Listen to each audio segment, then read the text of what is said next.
Or is there something under new business? Oh, it's a new business. Oh, yeah.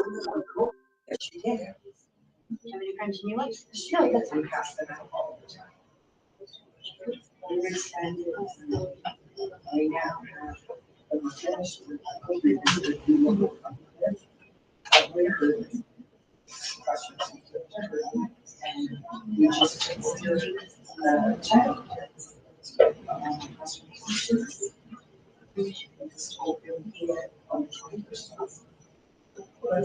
I've got another question. You can go ahead. She hasn't texted me yet. Go ahead. Like to call the regular meeting of Cobre Board of Education into session. It is 5 o'clock. Please let the minutes show that Mr. Molina is not here. He had told me that he might be on the phone, but he wasn't sure if the phone would work wherever he's at. Please stand for the pledge. Pledge allegiance to the flag of the United States of America, and to the republic for which it stands, one nation, under God, indivisible, with liberty and justice for all. Salute the flag of the state of New Mexico, and be a symbol of perfect friendship among united cultures.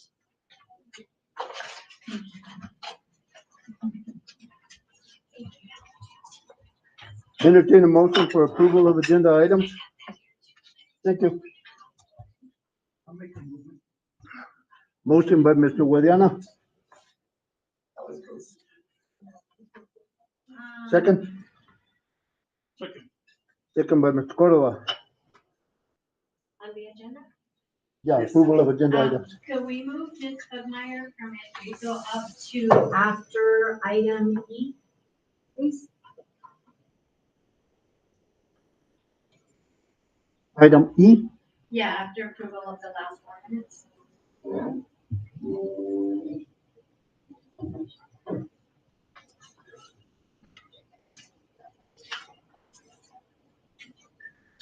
I also have a suggestion that we follow policy and have public input after actually preceding Mrs. Pugmire's presentation, right after the board minutes where it should be. I went back to It's there. I went back to the policy Uh-huh. and it shows it. After it has unfinished business, and then it has public input. And then it has administration, finance, superintendent report. So when I put this here, I based it on the policy.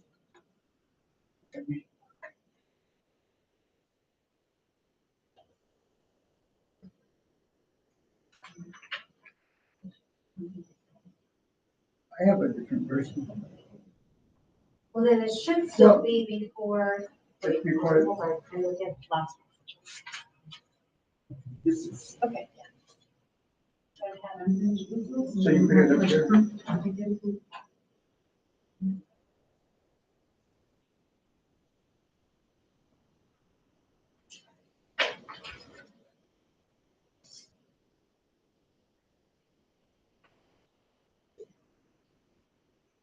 But, okay, public input on agenda items.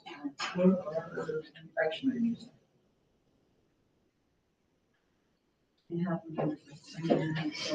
Okay, so before the action items, we still falling before the action items? Well, these are all the actions. Yeah, I've already considered one that's consequential, except for this one. Public input on agenda items, and then we have this. So we don't have agenda items listed here, action items listed here.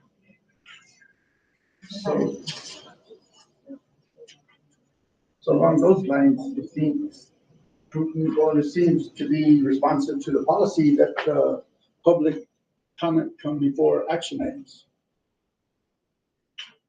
rather than after. And that's been the ongoing contention that we get public input when it has absolutely no consequence. But the policy says that it comes after, right? Well, the policy, like, it's a little bit different because it doesn't have it listed as action items. The way we have it, it's got it more like under administration or under finance, under the different subheadings. So based on the way that we have it, and based on the way the policy has it, it would show public input before, because typically the action items would be under administration or finance.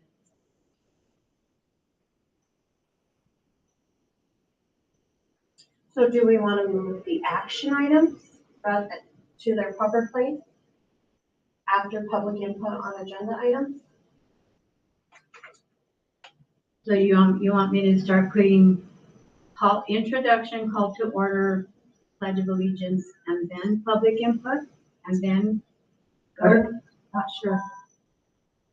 I don't know if minutes need to be, before that, but it doesn't matter. I mean, if the minutes go without having public input, that's fine. If it does go, if the public input goes before that, I'm fine with that too.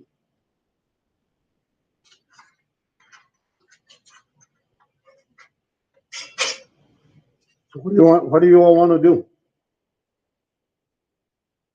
Follow our agenda or change it? Change our agenda.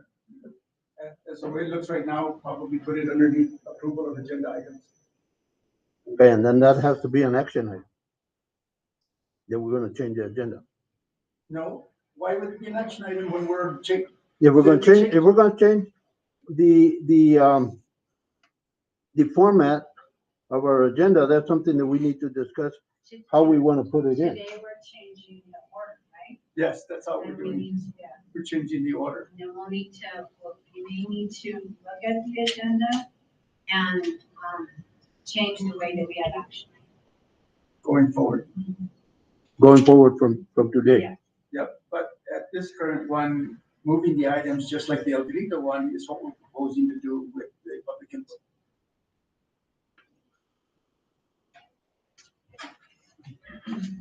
So we do that. Move public input to the top or where? Underneath, approval of agenda items. And underneath El Grito. So even the way that the policy has it, it would be approval of agenda, approval of minutes, and public input would go after approval of minutes. Okay, and then it would be El Grito after that. Right.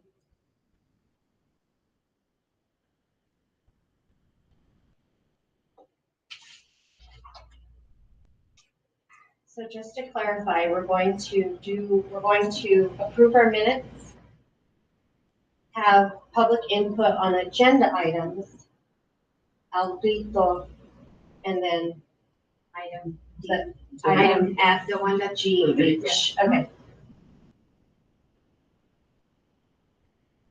Okay,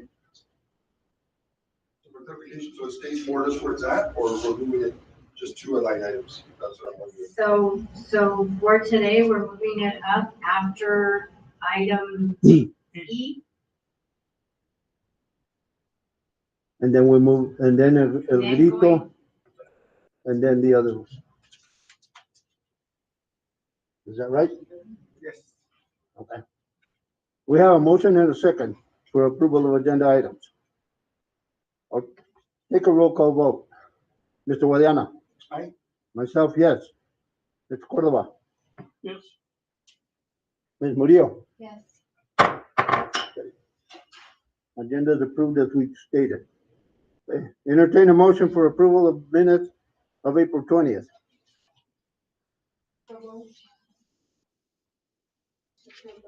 Motion by Ms. Murillo, second. Second by Mr. Guadiana. Any questions?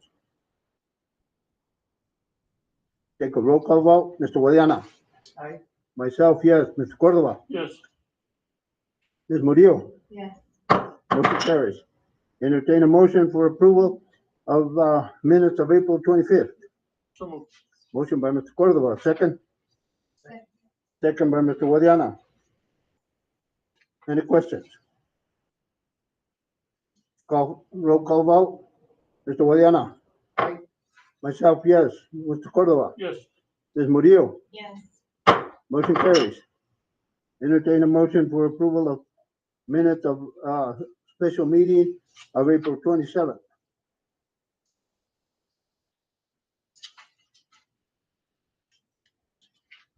So move. Motion by Mr. Cordova, second. Second by Ms. Murillo. Any questions? Take a roll call vote. Mr. Guadiana. Aye. Myself, yes. Mr. Cordova. Yes. Ms. Murillo. Yes. Motion carries. Entertain a motion for approval of a special meeting of, April 29th. Motion by Mr. Guadiana, second. Second. Second by Mr. Cordova. Any questions? Take a roll call vote. Mr. Guadiana. Aye. Myself, yes. Mr. Cordova. Yes. Ms. Murillo. Yes. Motion carries. That moves us to public input on items on our agenda. Anything out there, Victor?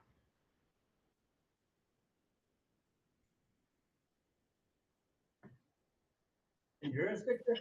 No, sir. Nothing on this end. Okay. Anything else?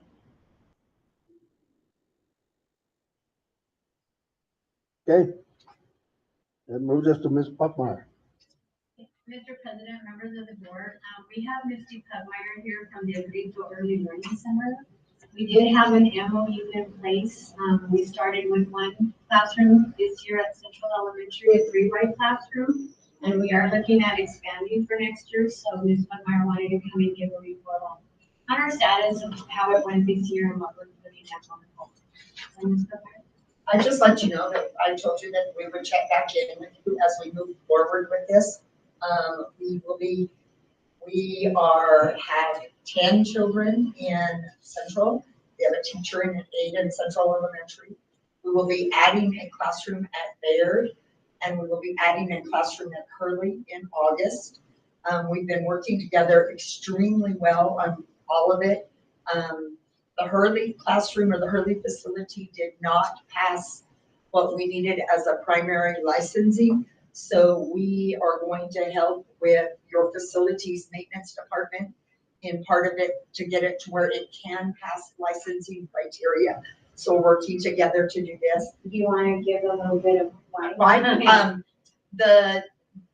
Where the playground sits, there's no fence between there and the old gym, so the kids can get around behind, which is a hazard. That licensing for state licensing for our program versus a PED or a public education is very different.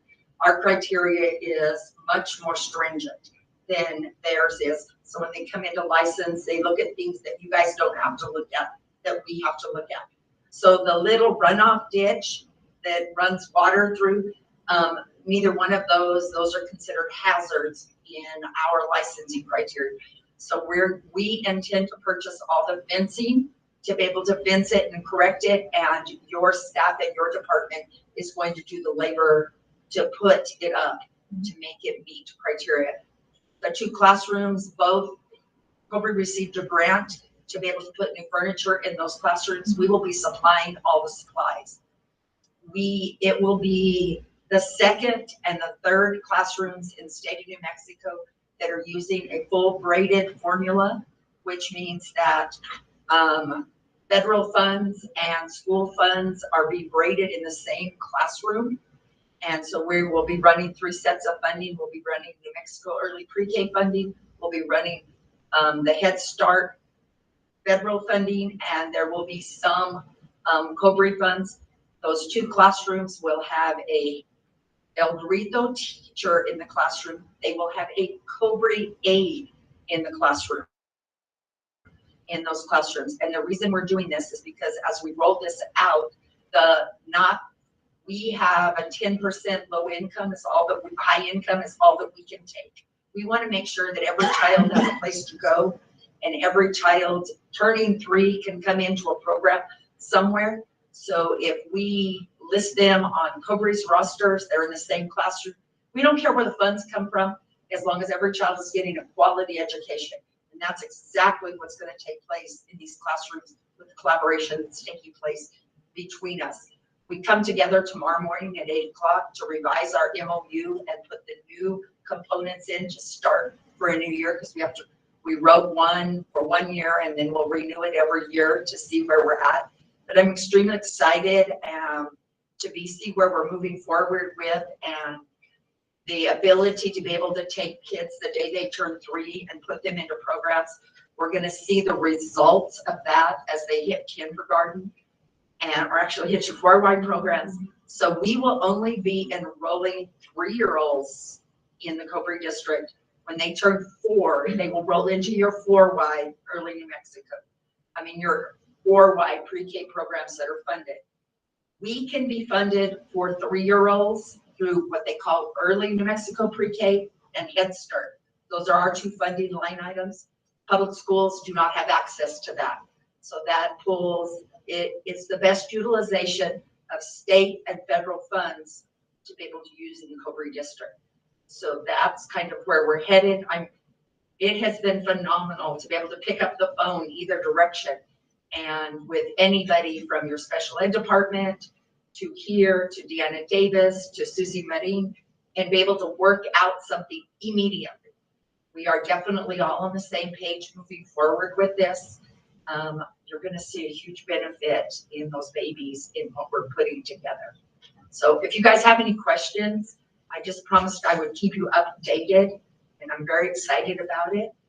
So can't wait to meet your new superintendent and be able to convey where we're headed with this. So you guys have any questions of me? I don't. Okay. Yes, sir. What did you see as things that worked extremely well, and did you have any challenges that you can try to mitigate already? The biggest challenge we have this year is coming in the middle of the year to the program, starting us in January, because we were fully enrolled, and we run, when this is all over, El Grito will run from Cliff to Hurley. And of course, we just took over the childcare facility in Silver as well. Coming in at the middle of the year, we ran out of slots is what happened. But the minute we did, we came together on what to do, and we fixed that problem. They put an 8 in the classroom. We added the child into the classroom, and we moved forward. It was a growing hurdle, not so much as a challenge, because everybody was ready to make that challenge work no matter what it took. And equipment-wise, tables, desks? We actually stepped into classrooms that the furniture were already there. You guys were running a 3Y program in your facility, but it was coming out of general funds. So those funds can now be utilized in a different direction now that we will be paying for those things. But as far as the classroom furniture, it was 90% of it was already in there. So we didn't have to move in, but we had it if we needed it. Like she said, we got a grant, you guys got a grant that's going to put new furniture in those 2 classrooms. But there is a 3Y classroom at Bayard, and there is a 3Y classroom that you are still funding right now in the Cobre district that next year will be funded by us, all except the 8. And San Lorenzo, where does it fall into? San Lorenzo does not at this point. I'll be honest, that you have the funding because it is a rural school to be able to fund 3- and 4-year-olds as a combination. So you don't fall in, as long as the school district is involved somewhere, San Lorenzo does not have to have that program. Okay.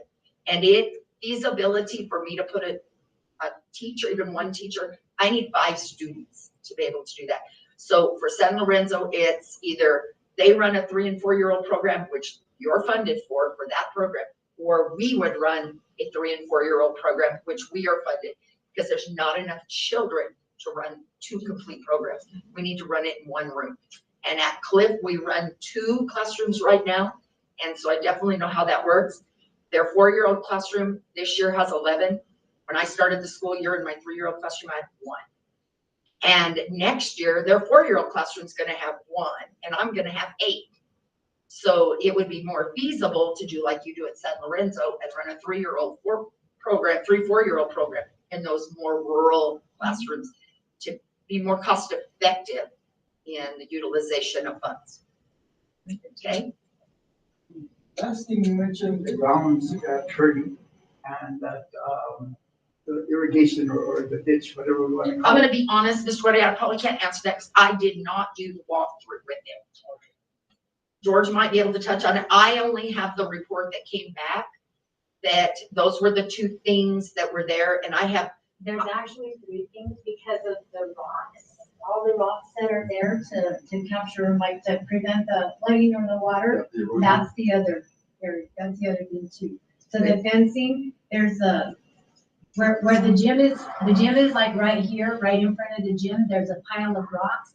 And then there's that cement slab that goes down a little bit. Culvert. That's what it, that's what they're talking about right there. So that's what's gonna be fenced up. well, Yeah, so fence we that have to area fence off. off right on the side of the culvert. It's a concrete culvert that goes through, and the rocks are there for the erosion. And it's all the water that comes from the north, no, it's the northwest side. And it floods into that playground for some reason, the way it is, the way it's channeled.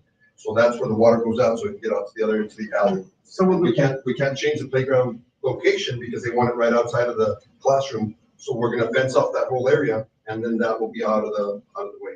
And then it will meet license. so is that on the playground, is that gonna be on the east side or the west side of the cove? It's gonna be on the east side. On the On east the side? culvert, it's gonna be on the west side of the culvert, on the east side of the building. So we will fence between our classroom and the gym, is what we will fence. So the additional playground equipment that we're putting out there, that'll still be accessible because that's not gonna be in the fenced area that we're putting the new fence in. Because the new playground portion of it will be right where the playing apparatuses are. Yes. Okay, and that will be on the west side of the culvert, right? Okay. Yeah. Other question? Any other questions for me? I can say thank you very much, and I appreciate all the wisdom you bring and the guidance and the energy. Well, I tell you what, it's been a long time coming and it is an awesome thing to be in this district working with this team you've got. So I appreciate it. And we definitely, takes all of us to raise our grandchildren. And that's what we are absolutely doing now. So, and I'm going to exit in and let you guys have your board meeting. But don't hesitate, any of you, to ask questions anytime. And I will present as we move forward. But thank you for the opportunity to bring all this in. Thank you, Ms. Pacmaya. And we're excited that we're gonna be able to accept all kids. I know I had some staff members that said that so-and-so's child is not gonna be able to be in the program because of the income limitations. But with the graded funding, the way that we're doing it, we are gonna be able to accept all kids. That's positive for our community. Thank you, guys. Thank you. We move this to item F. Item F, we have RGB Capital here for discussion and approval of the imposition of the EMT rate that had been, we've kind of talked a little bit about this during some work sessions that we had a couple of months ago, I believe it was. So I'll turn it over to Regina to do her presentation on that.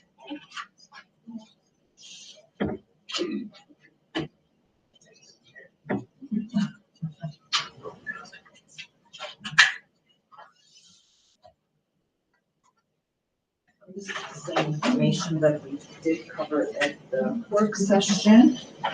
Just a reminder as we go through. Do you want one? Well, like, Thank you.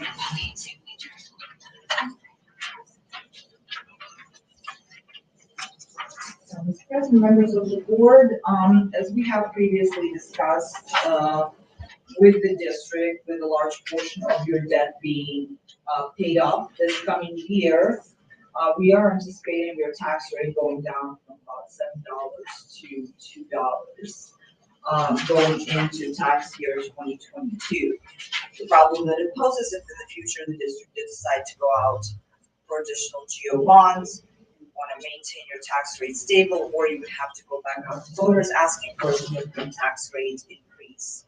Some of the tools that are used to maintain that tax rate stable by the school districts in the state of New Mexico is imposing a temporary education technology note tax rate until the district has GO bond voter authorization. So that process typically happens in August timeframe, and the district would start collecting the funds in the education technology note account for a year, and thereafter next year in August, September of 2023, whatever would be collected in that account would be placed as a one-day loan with New Mexico State Treasurer's Office, and then the funds would be available to the district. And then that process would be repeated for additional year until the district goes potentially out to voters, whether in 2023, or if you decided to wait all the way until 2025, the process will continue repeating while maintaining your overall tax rate at that about $7 that you guys have had in the past, without any fluctuations. So in order for us to do that, for the district to impose the rate, we would need for the board to provide approval, so we could continue with that process and work with PD and DFA come this August to impose the rate. Right now, as you're aware, the interest rates have gone up. You do have two series of bonds outstanding, series 2017 and 2019. The average interest rate on that debt when it was issued was about 2.1 for series 2019 and 2.4 for series 2017, and 10-year treasury right now is at 3.1. So refinancing that debt would not generate any interest rate savings. It actually would be negative. DFA and PED require for you a minimum of 3% savings to consider any kind of refinancing to be economically beneficial. Some of that debt that you have received in 2017 and 2019 had maturities at 0% interest rate. While you would be refinancing that, consider refinancing that through New Mexico Finance Authority, since the call date on that debt is not until 2027 or 2029, and MFA would require for you to make them whole and actually continue paying interest on the current bonds in addition to the new refinancing bond that you would issue until those bonds would become callable. So again, refinancing any of your outstanding debt is actually not a feasible option currently for the district.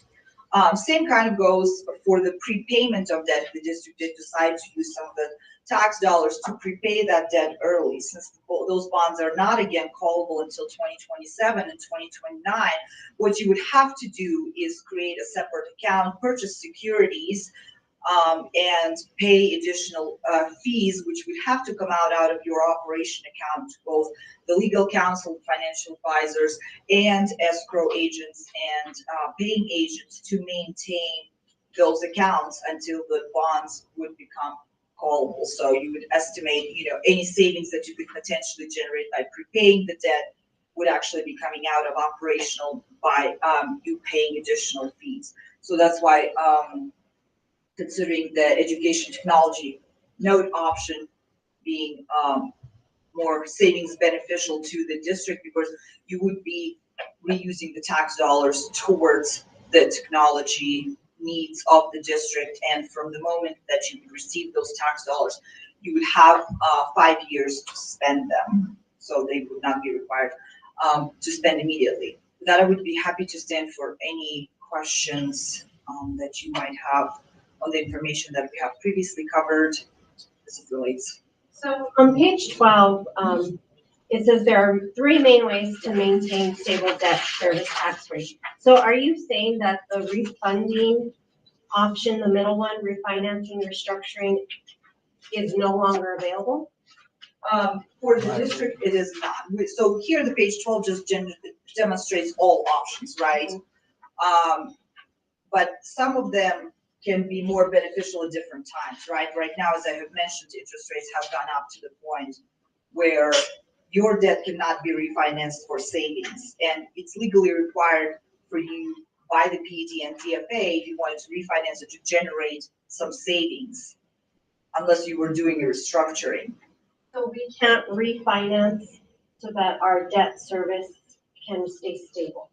So if we move the debt that was going to be paid later up. The DFA is very unlikely to, and PED to approve that. Because it's actually gonna cost us more. Well, because it will interest- cost you more, yeah, it will cost you more. And MFA does not provide 0% interest rate on their refinancing, so some of your, that's why it's gonna cost you more in addition to the increased interest rates and all the fees you would have to pay. And as I have mentioned, NMFA would also require for you to make them whole and pay additional interest rate for interest for additional 5 years on the So bonds. refinancing would cause us to pay more based on increased interest rates, and All the we have to legal- pay the fees to be able to do that as well. There's gonna be fees associated with that, and also some of the requirements that are associated in terms of savings threshold, and also NMFA's legal requirements. If they even were to allow you to refinance that debt early, you would still have to pay the interest that is due on the original debt for another 5 years. You said 5 years? Yeah, in addition to the new bonds. So right now you're paying, let's say, every year, just for the sake of the example, right, $10,000. And in the next 5 years, you would owe $10,000 each year, right, for $50,000. And then you have to issue new bonds to refinance the current debt. And you would have, let's say, additional $10,000 for the next 5 years on those. So you would be paying $20,000 actually for the next so many years in additional interest to refinance that debt. So the savings would actually be negative. And since you're not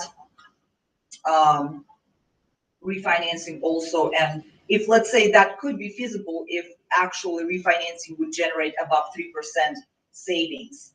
But right now, that would not even be the case for you, given the interest rate environment. Your savings would be negative, and so DFA and PD do not approve those type of refinancings because it actually costs taxpayers more to do so versus saving.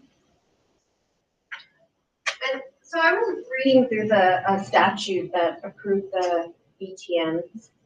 And there seems to be a process to comply, to go with, and I'm not a lawyer, so I'm not very good at reading statutes. But the process seems that a determination and estimated cost and these things need to take place before the ETN is approved, not after the ETN is approved. Am I reading this correctly? 615A8. So I don't know this yet. We're not we're your financial advisory team, but what I think what you're really reading is probably relates as to the holding an actual election versus. No, it's It's for applying for the funds as well. It's a matter of demonstrating need. And we have to demonstrate need, and we have to demonstrate the utility of what it is that we're wanting to put in place. Those seem to be foreign concepts, and we haven't applied them. And matter of fact, one of the issues we have with our $7 million bond issue is that we may not be able to spend $1.1 million of it quickly enough that we may end up losing it. And so what Serena is getting to, if I may, is we need to demonstrate our due diligence in planning. And you mentioned August as a date. That would be like the last time the time frame that we would have to consider the ET bond? So we would need to know the final decision by July, of whether the rate would be imposed or not. Because if the district does not obviously direct us towards that, then the rate drops next year to $2 roughly $2 or something like that. It's an amazing drop from 7 to 2. Because you're paying off a lot of your current debt. Your Series 2011 are being paid off. Your average debt service goes down by about 1.4 million down to 400. yeah, you're losing about $1 million in debt service next year. So You know, what you're saying is very, very practical and pretty much something we should be doing.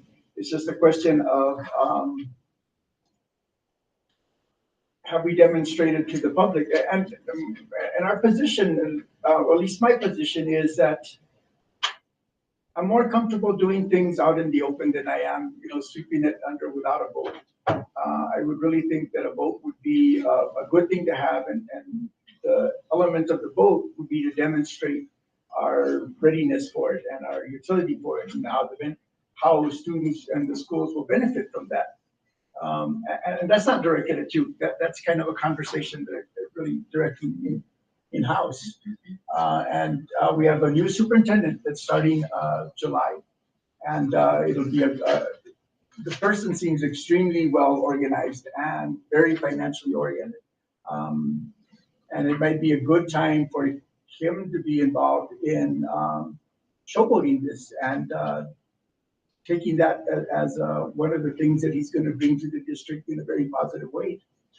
if the district decided to get an approval from constituents, you would have to have a special election held for the education, that would cost you additional money. In the event that election did fail, let's say, then even if you voted on imposing the rate, you would have to consider what would be the cost would be about $25,000. you have to ask your county clerk, but whatever it costs you to run your SB9 election in February, that would be the approximate cost of running that. So in the grand scheme of things, the $25,000, I think is well worth the effort of regaining community participation as well as accountability on our side. I mean, again, you guys obviously know your constituents a lot better. We work with a number of districts, 50 plus districts in the state, and this situation is not uncommon where, there's no authorized debt and the districts are waiting a few years to go back out to voters to ask for that geo authorization, and the boards have decided to impose the intermittent ETN rate to reuse those tax dollars to help fund technology that your constituents would be paying anyway for the next few years, and not having the risk of having to go back out to voters for a rate increase, thereafter, since the statute actually allows you to issue education technology notes without having to go to voters for approval. Also, like I mentioned, you do have 5 years to spend the funds, and the debt would not be, you wouldn't even have to have a actual list really of what you would be spending it on until, August of next year. Because we wouldn't even have the final amount. And I'm not sure that, I would like to make a motion to table this until we get clarification on complying with the requirements of the statute. And you would be compliant with the requirements of the statute by just approving the rate and imposing, is that you would have to have the list of spendable projects when you actually issue the debt, not when you go out and impose the rate. Well, according to the statute, that's step 5. If it requires an imposition of a property tax, that's all the way down after a determination has been made, the cost has been determined, a review of the summary, and that's how I'm reading this. So I think But this is I a would tax increase. I would like, Yes, it is. it's a tax rate that we're imposing on It's our affecting the tax constituents. rates. Yeah. And I just want to make sure we're doing our due diligence, that we're doing it right. Yeah, I read what Serena mentioned. She pointed it out to me. I hadn't seen that before.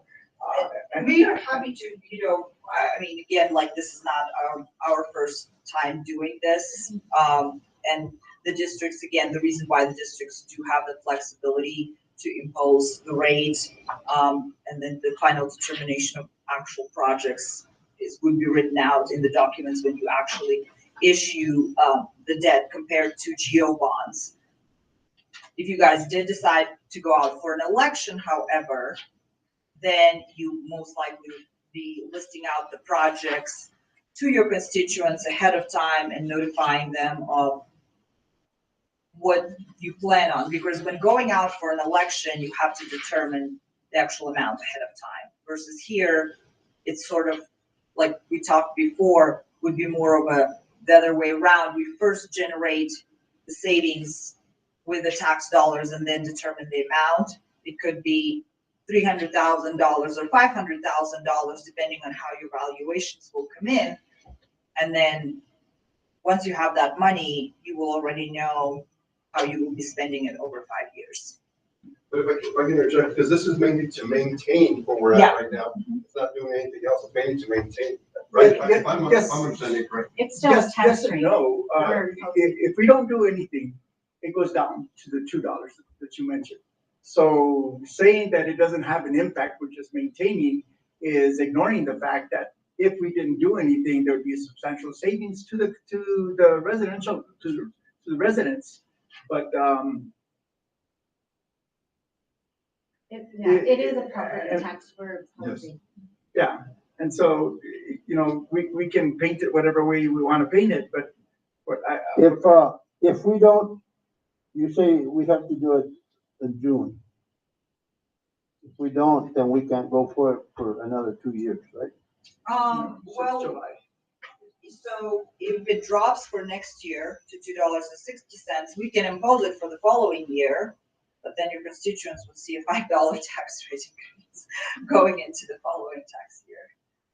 So again, the flexibility with the CTN tax rate, right, it can be discontinued year over year basis, and we can allow the tax rate to go down for another year, and then go into tax year 2023, raise it back up to $7. And that's when you would be potentially considering going back to voters in November of 2023 for GO bonds. So they would see a hike up of $5,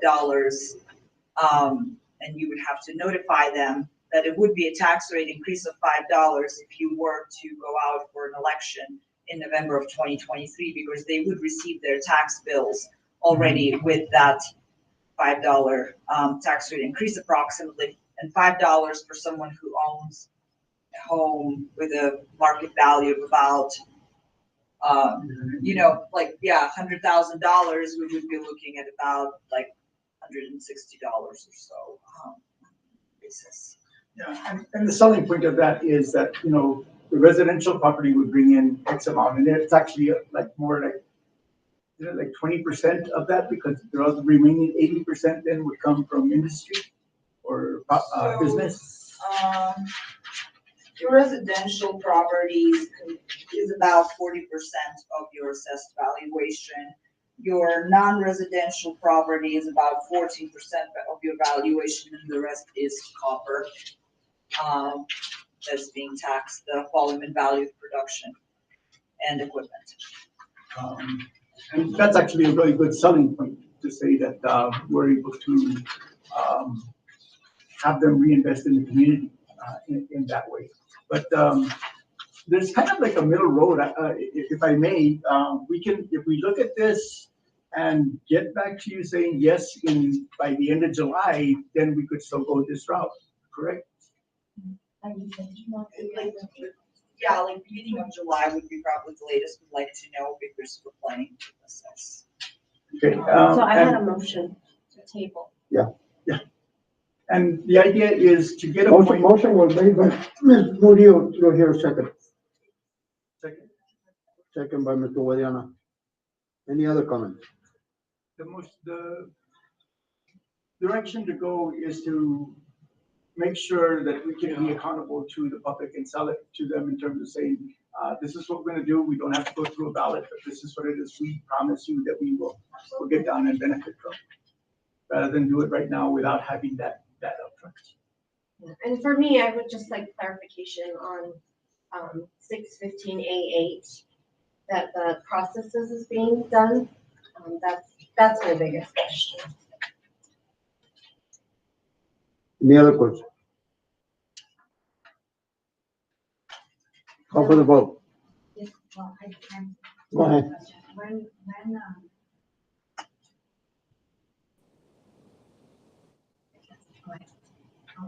I'll ask my question after the vote. Mr. Guadiana, Aye. the table. Myself, no. Mr. Cordova, No, Ms. Murillo. Yes.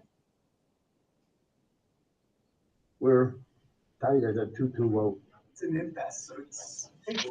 Mr. Molina is actually online. Mr. Molina is online? Yes, I am, sir. Can you hear me? Yes. Did You you guys can hear hear me? did you hear, yes. Can you hear me? Yes, I can, sir. Okay. Did you hear the motion in the second? The motion was to table, I believe, right? Yes. To table until July? Well, not till July, just till we get clarification that the steps in the statute are being followed. When's the earliest that we can get the clarification in regards to? I mean, the steps and statutes are being followed, but if you want something in writing, we can ask the lawyers to have it tomorrow, because more than probably 10 districts right now in the state of New Mexico are following these same steps and have followed them for a number of years. So next meeting, 2 weeks? Did you hear that, Kanuko? No, ma'am, I did not. 2 weeks, the next meeting. So 2 weeks would get another presentation clarifying the points that that the two board members brought up that were bringing up the motion. Is that correct? Yeah. Okay. Is this a roll call vote? Yes, Mr. Molina. Okay. So yes, aye for tabling. Okay. Motion carries for table. So I have a question, then, maybe a couple of questions. So are we putting this back on the agenda for the next meeting as a possible action? And what exactly do we need from, Regina or her company for the next meeting? Yeah, because I don't understand what Serena's trying to say, So that is it we the need Department of to follow the Public Finance steps. that would clarify this? No, Or DFA or, so DFA would not impose the rate with us if we wouldn't follow the steps. We work directly with DFA and PD every single year on setting your rate. okay. So if, let's say, these things were not followed, the rate would not be allowed to impose. For example, if we wanted to impose your SB9 rate without you having voter approval, DFA and PD would not allow us to do so. Okay. So maybe something in writing from DFA? Well, so that we can ask your legal counsel to provide something for you tomorrow. The other half of that would be the criteria that's what we perceive as criteria for going forward, and that is the planning, the identification of need, at least the plan to execute how it is we're going to spend that money, what the expected solutions and results are going to be. That's part of the criteria that you're looking at. That's how I interpret it. And I know we've talked about, there's been ideas thrown out there, but, sure, of course. This is the part I'm looking at. And it's a couple pages back where it talks about holding the election. That's the board So this imposing. actually talks about the resolution that you would approve when you issue the technology. Right. notes. Yes. So if you go down further, it talks about like there should be so many meetings and Yep, so identify the source of funds for purchase, review summary terms, proposed, determine So this actually talks about the document that you would be approving next summer. Before you actually issue the debt. So we don't have to have an estimated no, cost of the no. equipment needed before Nope. we impose the The rate. property tax? No. For not for education technology note here. So this talks about that what you have to, that's what your tax lawyers are gonna ask for you is a list of equipment when you actually issue the education technology note. Because you have to be accountable to IRS whether it's a taxable or tax exempt issuance and how those funds are gonna be spent. Because the part 5 on here says, if all or part of the funds needed requires or anticipates the imposition of a property tax, which is what the ETN is, an imposition of a property tax. Determine the estimated rate of the tax and what, if any, the percentage increase in property taxes for real property owners in the school district. So let's say So that you're comes after determining the cost of equipment needed. So this relates also to the districts that do a long-term education technology notes. So some districts issue 5-year debt to finance education technology. So in those resolutions, you have to list what the actual tax liability would be for the next 5 years. Yours is a little bit of a different because it's a 1-day loan.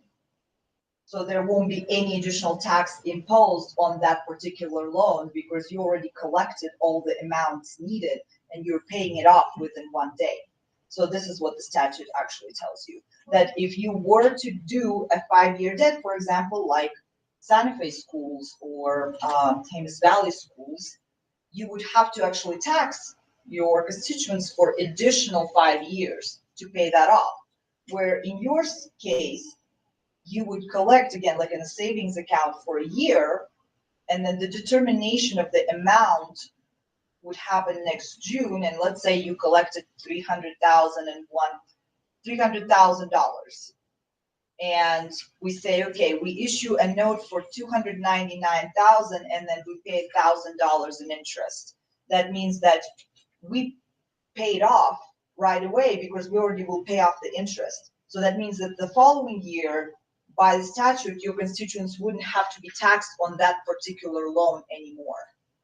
So that's what the statute actually reads over there, because it talks about the actual lease purchase agreement. You will still have to list the projects when next year, if you decide to go this route with the lawyers again, you have to say, okay, this $300,000 will be spent on equipment for replacing security cameras or laptops. So all of that will have to be provided before it's issued to make sure that your tax attorneys know, and it's actually within allowable list of spendable proceeds. And is it because at that point, then we know how much we've collected and how much we're gonna be spending? Yeah. And because it's also a short-term loan, because it's the cheapest option for the district, right? So you don't have to pay bond for 5 years, you bond for 1 day, because you already have the amounts in the account to pay it off right away. So what you're saying, it's the mechanics of it being a loan versus an issuance. I mean, yeah, it's a short-term loan versus a long-term loan, right? Because you can issue an education technology note for 5 years. And some districts do that. They issue longer-term loans to finance their, technology needs. But for your purposes, again, just because you are doing it for more tax rate maintenance versus a program. So districts like, for example, Santa Fe Public Schools, for them, education technology notes is a program. They do it, they go out to voters every 4 years, authorize a certain amount of dollars, and then issue it over a certain amount of time. For you, it's to make sure that the tax rate stays stable until you go back out to voters, ask for GO approval. But I would be happy to clarify on the lawyers if you want to, but that's the statute actually talks about the resolution that you would be approving next year versus anything that's related to imposition of an immediate rate that would be coming up this August. Because it talks about authorization of the resolution, because you still have to have those in place when you place a loan. Are there any different regulations that apply to that as opposed to, this may not be applicable in terms of what we're seeing? In terms of the loan versus the rate and issuance? I don't understand the dynamic of the loan. That all the money being collected stays in, and then we're able to withdraw it out. And how is that different than if we were to go out with a bond and then that would come in? And not so much how it's different. I see how it's different, but is there some different type of regulation that pertains to it more accurately than what we're looking at now? I mean, there's statutory regulations, I guess. Let's say you did decide to not get voted. If we're talking outside, not even deciding to get voter approval, right? Let's say, because again, school districts are allowed to issue education technology notes and impose a rate without voter approval. Let's say you told me today, okay, we really want to issue $5 million in education technology notes over a 5-year period. That would be different. Then we're going back to Ms. Murillo's point of, that tax rate, because we have to determine what are we taxing folks over the next 5 years. Because we're going to have payments structured for 5 years. So we have to say, okay, well, every year we're going to have additional $3, $4, whatever it is, 5 years for the next 5 years to tax the constituents, because we're issuing a longer term debt. Here, we're saying we already have the funds in the account because we taxed sort of upfront, right? And we're determining the amount issued, and that's also makes sure that the tax rate stays stable, because again, your tax base is so dependent on copper. Every year it could fluctuate.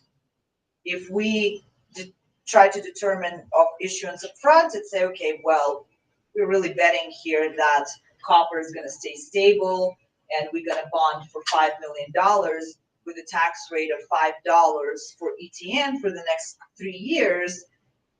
If it went down, then we would have to tax more to actually pay off the debt. Versus here, we say, okay, we are imposing the $5. If things are good and tax base stays stable, we collect $500,000. If tax base goes down, well, we'll collect only $400,000. But we never increase the rate above the X amount that we set it at. If that sort of makes sense, right? So we're saying that the goal is the rate at the end of the day, not necessarily whether it's going to be $300,000 this year, $400,000 next year. So I guess I would feel more comfortable. I understand that we are wanting to impose the ETN. Did you have something, Mr. Cordova, you wanted to add? No, I didn't know if you wanted to add. I didn't know if I interrupted you. no. Okay. I understand we're doing the ETN to maintain a stable tax base. I guess my issue is that we're doing it just for that. I would feel more comfortable imposing a tax rate, knowing how that money was going to be spent in the long run, even if we don't have to have that list, that wish list, rather than just saying we're going to be collecting these funds from our taxpayers and we'll figure out what we're going to do with it next year, which of course we can always figure out what to do with educational funds.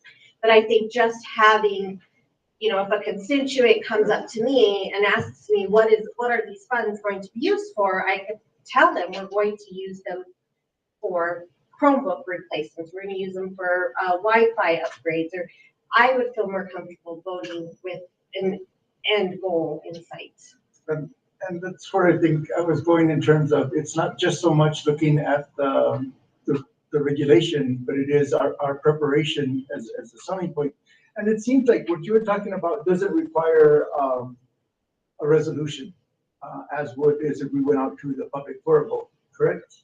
No, the only resolution you will approve is next year when we actually Using the funds. issuing the funds, yes. So right now here is all we need is just an action item, so it's in the minutes. You know, and when we work with PD and DFA, we have the board's blessing basically to do it, whichever direction the board decides to go. We just want to, again, like, we act under your direction, so we want to make sure that you guys have the option and we work within those parameters. I think that's really the homework we need to put together before, so we can gain the trust of the people. Not so much that we're gonna vote for it, but that we're gonna be accountable and transparent in ways that we've probably fallen short. So just to clarify, for the next meeting, you're getting something from legal counsel, and then we're coming up with a list of projects. So, I mean, if you want additional information from legal counsel, but that's basically they will tell you the same thing, because it's the resolution actually authorizing the issuance, that you would have to provide the list, not prior to, imposing the rate, because really PD and DFA will not ask for that, for the tax rate purposes. So is legal counsel the same legal counsel for the board, or is it a tax legal counsel? Like, are they It's different? the bond legal counsel that we work with when we will be issuing the debt. Next, like, you know, potentially next summer, that they would be asking for that list of projects. The same that is done for the example for GO issuances. Every time you issue GO bonds, they ask what the funds would be spent on. To, you know, because that's the forms you have to file with the IRS and things like that, to make sure that those are within the statute. But as of right now, in my practice, doing this every single year, not PD nor DFA would ask for imposition of an ETN rate, a list of projects of what you guys would be spending the monies on.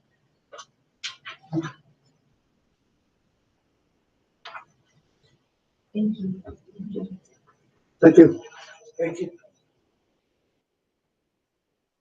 Move to item G. Before you go to letter, let me check. Quick. Have a safe drive. Thank you. Thank you. Okay. So, item G is use of facilities by.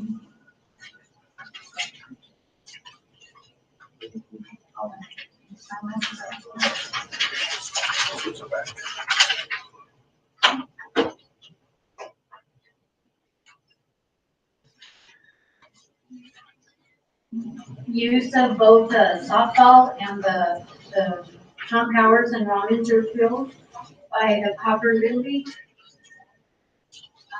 Are made through June 10th. The request was by Ralph Jimenez, president of the Cobre Consolidated. And you do have a copy of the request in your packet, so I do recommend that we approve use of facilities by the Cobre Consolidated. You heard the recommendation, to hear motion. Motion by Ms. Murillo, second. Second by Mr. Guadiana. Are we required to, oh, I'm sorry, we'll wait for the discussion. Any questions? Required to approve? Because they're using our facilities. Yes, yes. Because it's for insurance purposes. Well, yeah, that could be checked off without, okay. Never mind. Other question? Call for a vote. Mr. Guadiana. Aye. Mr. Molina. Yes. Myself, yes. Mr. Cordova. Yes. Ms. Murillo. Yes. Motion carries. Moves us to item H. Item H is superintendent background check discussion, and Mr. Basher is going to join us for this piece of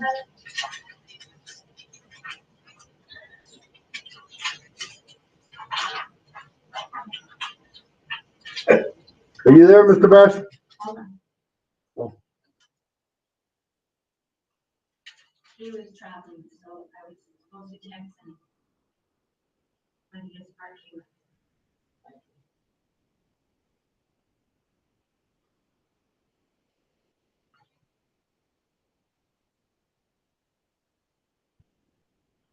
Victor, did he come on?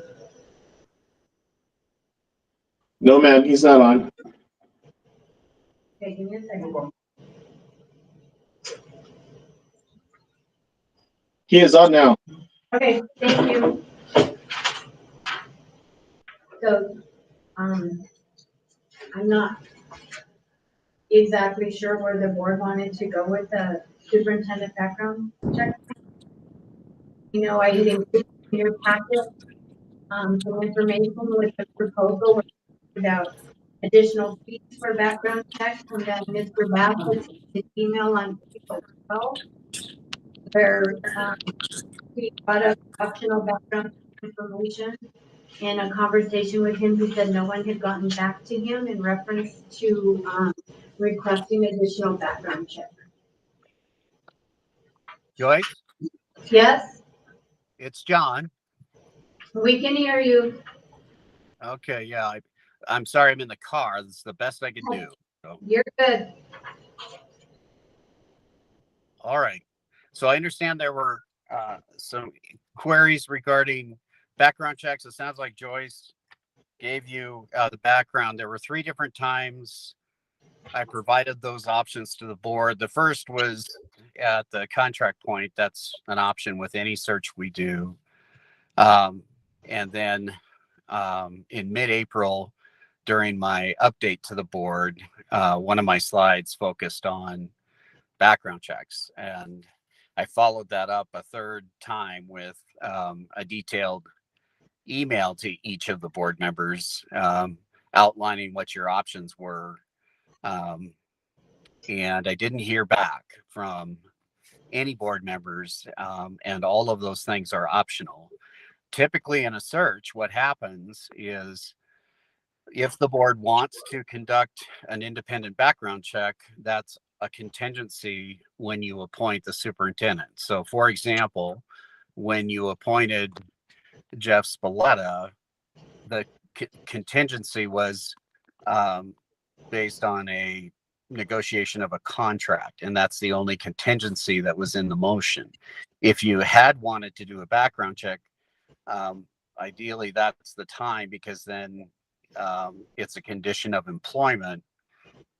In this case, you've already made a motion to employ Mr. Spalletta, Dr. Spalletta, based on the only contingency being a negotiation of an employment contract.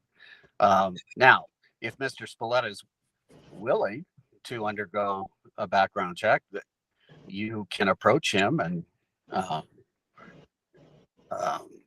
that may be a possibility, but that certainly would be between the board and Mr. Spalletta if to pursue additional background checks. The only other thing I will share is I did share with the board during the executive session the results of my reference checking work on each of the candidates, including Dr. Spalletta. And so those background checks typically include references, supervisors and or board members that were familiar with that person's work in prior leadership roles. So that's what I can share with you. And I'm not sure where you want to go from here, but I was asked to make an appearance tonight and kind of review that information. I'm happy to answer any questions you might have of me. Any questions? Shorty that has his hand raised.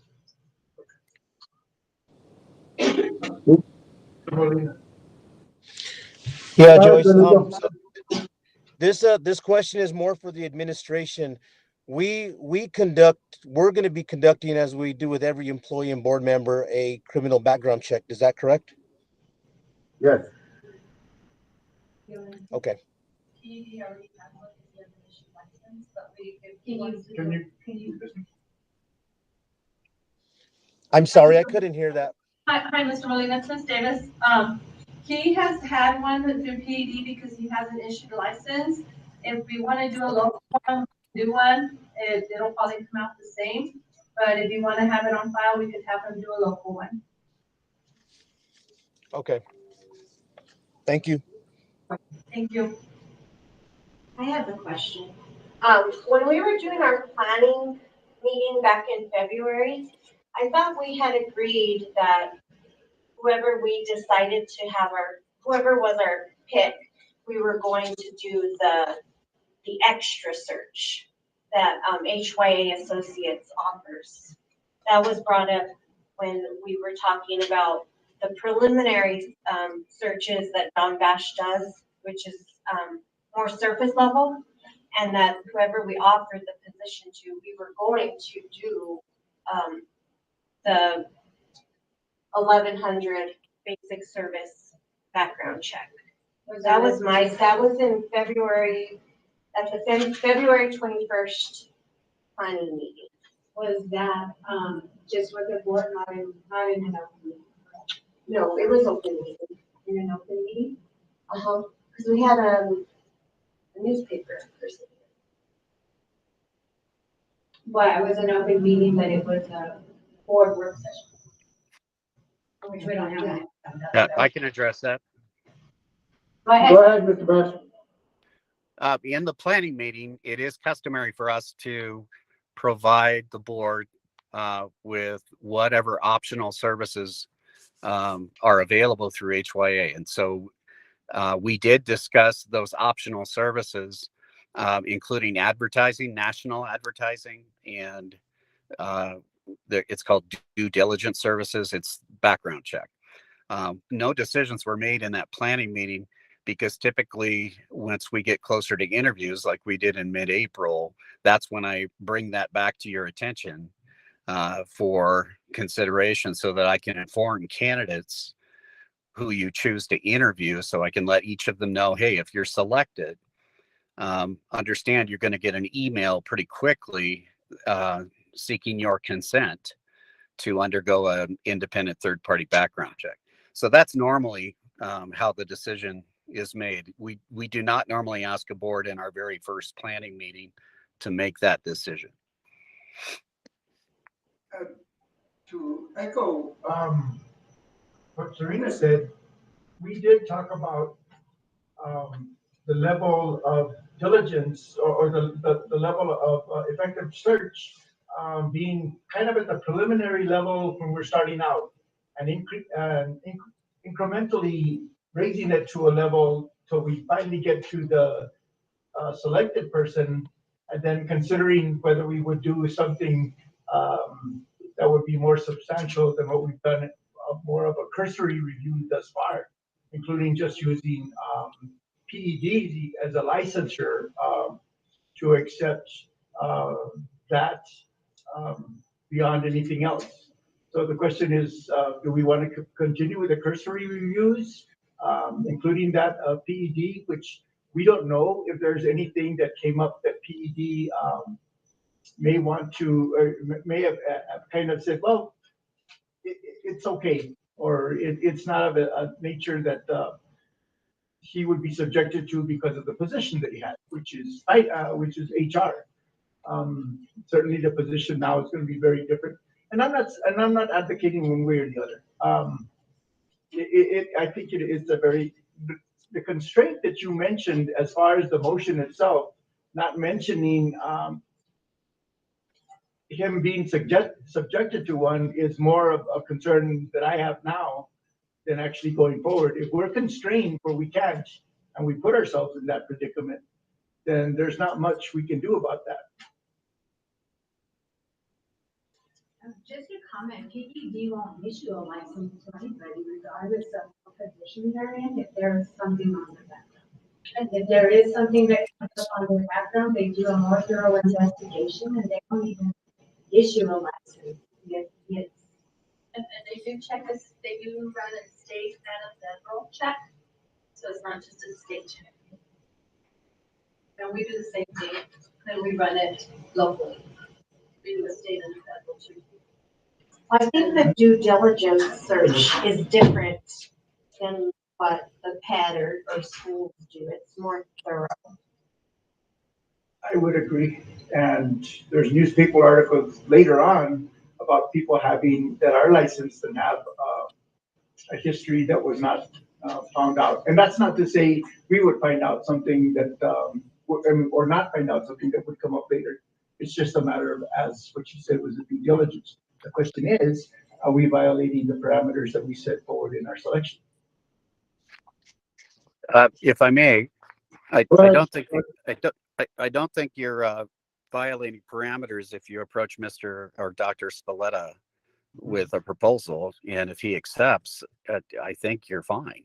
And the more comprehensive background check that HYA provides does go into a 5-year window of news stories and social media, and it does include those things. But that's the comprehensive level.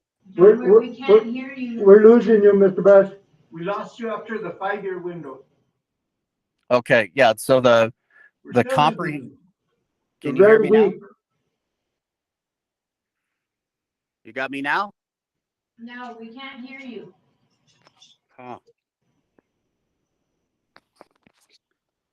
Okay, how about now? No, Huh.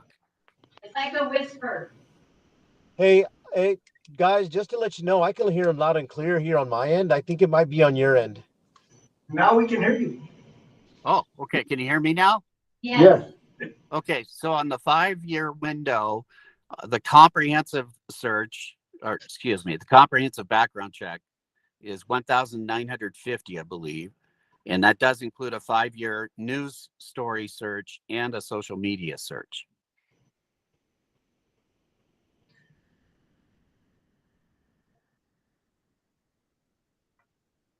And the relevance would also be how long ago was there a search done? That could also affect what the previous findings were. If we did one for, if his last search, criminal background search was 2 or 3 years ago, it might be worthwhile to look at it again. Could it be perceived though as coercion to ask him if it's okay if we do a background check? I think Dr. Spalletta is tuning in, and so I'm just going to say this knowing he's likely listening. If I'm your new superintendent and there are folks wondering if there's something in my background that could be a concern, I'm likely to cooperate with any request that I undergo a background check to eliminate any questions. So that's why I'm saying if there are enough board members concerned about a background check, I think your prudent next step would be to approach Dr. Spalletta and see if he's willing.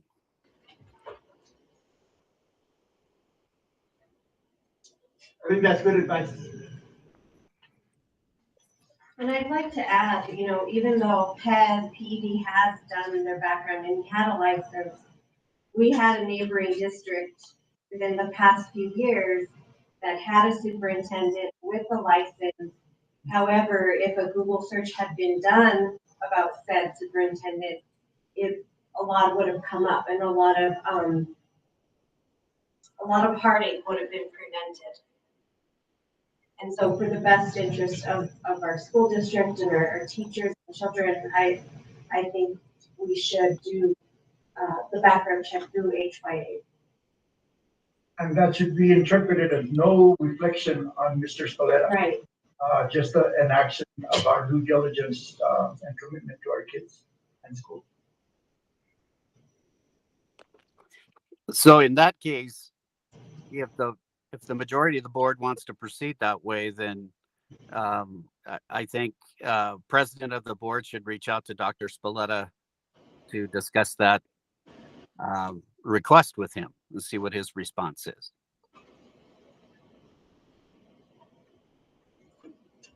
Yes, I can. Do we need to make a motion? It's an action item.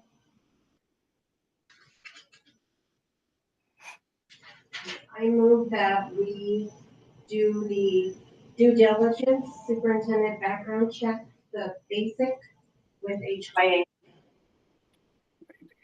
Point of order. Go ahead. The basic does not include the social media and the news story, that 5-year window I think you're after.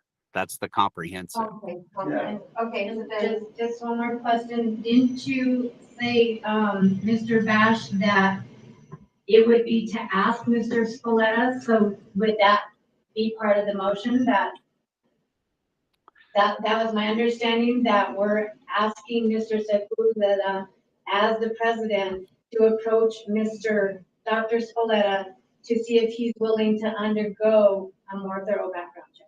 Is that That's correct? that's my suggestion, and then to clarify what type of background check you're after. Yeah.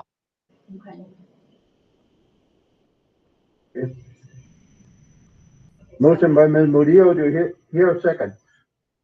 but do I have to reword my motion? Yeah. Yes. Okay,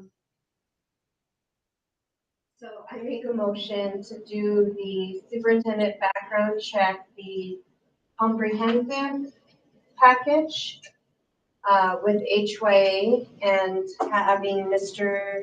President Sepulveda reach out to Dr. Spoletta. Is that okay? You heard the motion, do I hear a second? A second. Motion by Ms. Murillo, second by Mr. Guadiana. Any other comment? I would comment- Mr. President, this is Mr. Molina. Go Could you ahead. clarify the motion? Could you clarify the motion? Because it sounded like two things. Is it to do the background check and then you ask them, or what, like what order are they going to go in? It would, Yeah, I'm just confused on the motion is all. and the discussion, I would want to amend the motion that it be reordered, and that the question would come first, and then the degree of check would be as mentioned in the motion, and that would be the second element of the motion. Right, because my question was gonna be based on the way the motion was made. What if Dr. Spoletta says no? Yeah. So, getting his permission is What if first. he says no? Huh? So if you said the second part of the motion Correct, won't happen? correct. Because he's already been offered, Stop. but that was not a part of the contingency for. Can we put that word in the contract?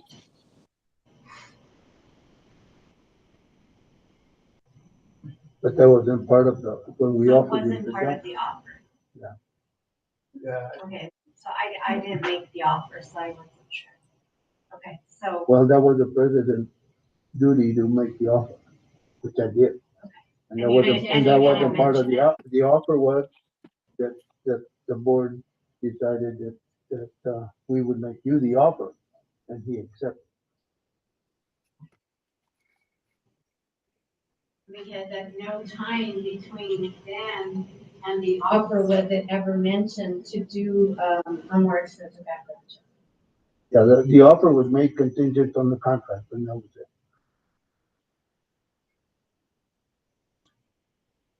So do you want to change your motion or not? so I'll reword my motion. Mr. Guadiana said amend, but you're the only one that can amend it. I'll make an amendment that Mr. Sepulveda will ask Dr. Spoletta if we can do a background check. And if he says yes, we will do the comprehensive background search with HYA. Okay, you heard the motion, do I hear a second? second. Second, motion by Ms. Murillo, second by Mr. Guadiana. Any other questions?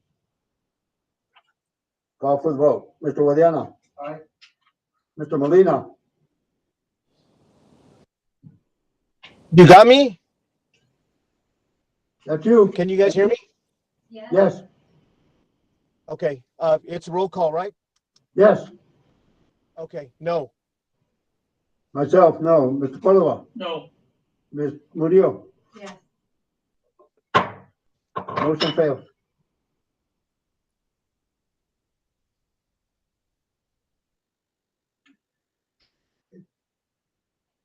Okay, this moves us to Unfinished business audit update. I did put an email from, Mr. Stone. He says he is still in the process of drafting the audit. I did call him, I emailed him again after this date. I did call him today. I was able to get a hold of him today. And we're just saying he's still working on that. I have a question on this. Have we contracted with anybody else to assist us in preparing for this audit? Other than this one? Yes.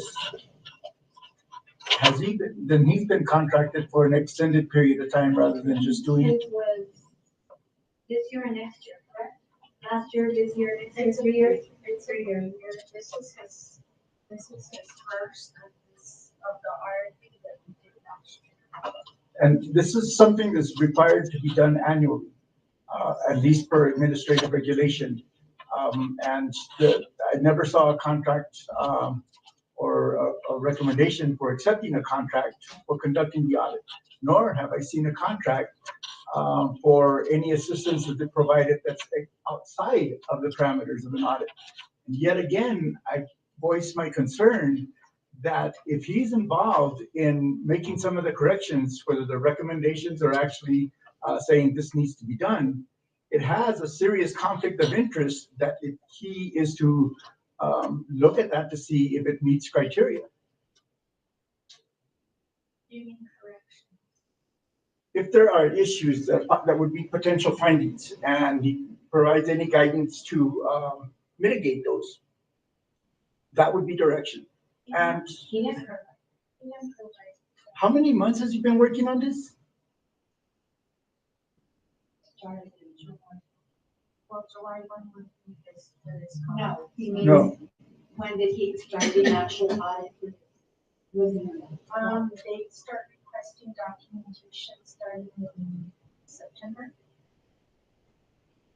And normally they'd be submitted by November. So the extended period of time from November to now is well in excess of what the standard audits are. And that never came to the board. That was never approved by the board.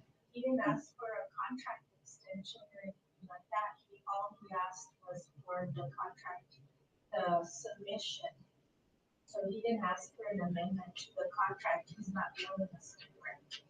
According to what he hasn't asked for a change in the cost now.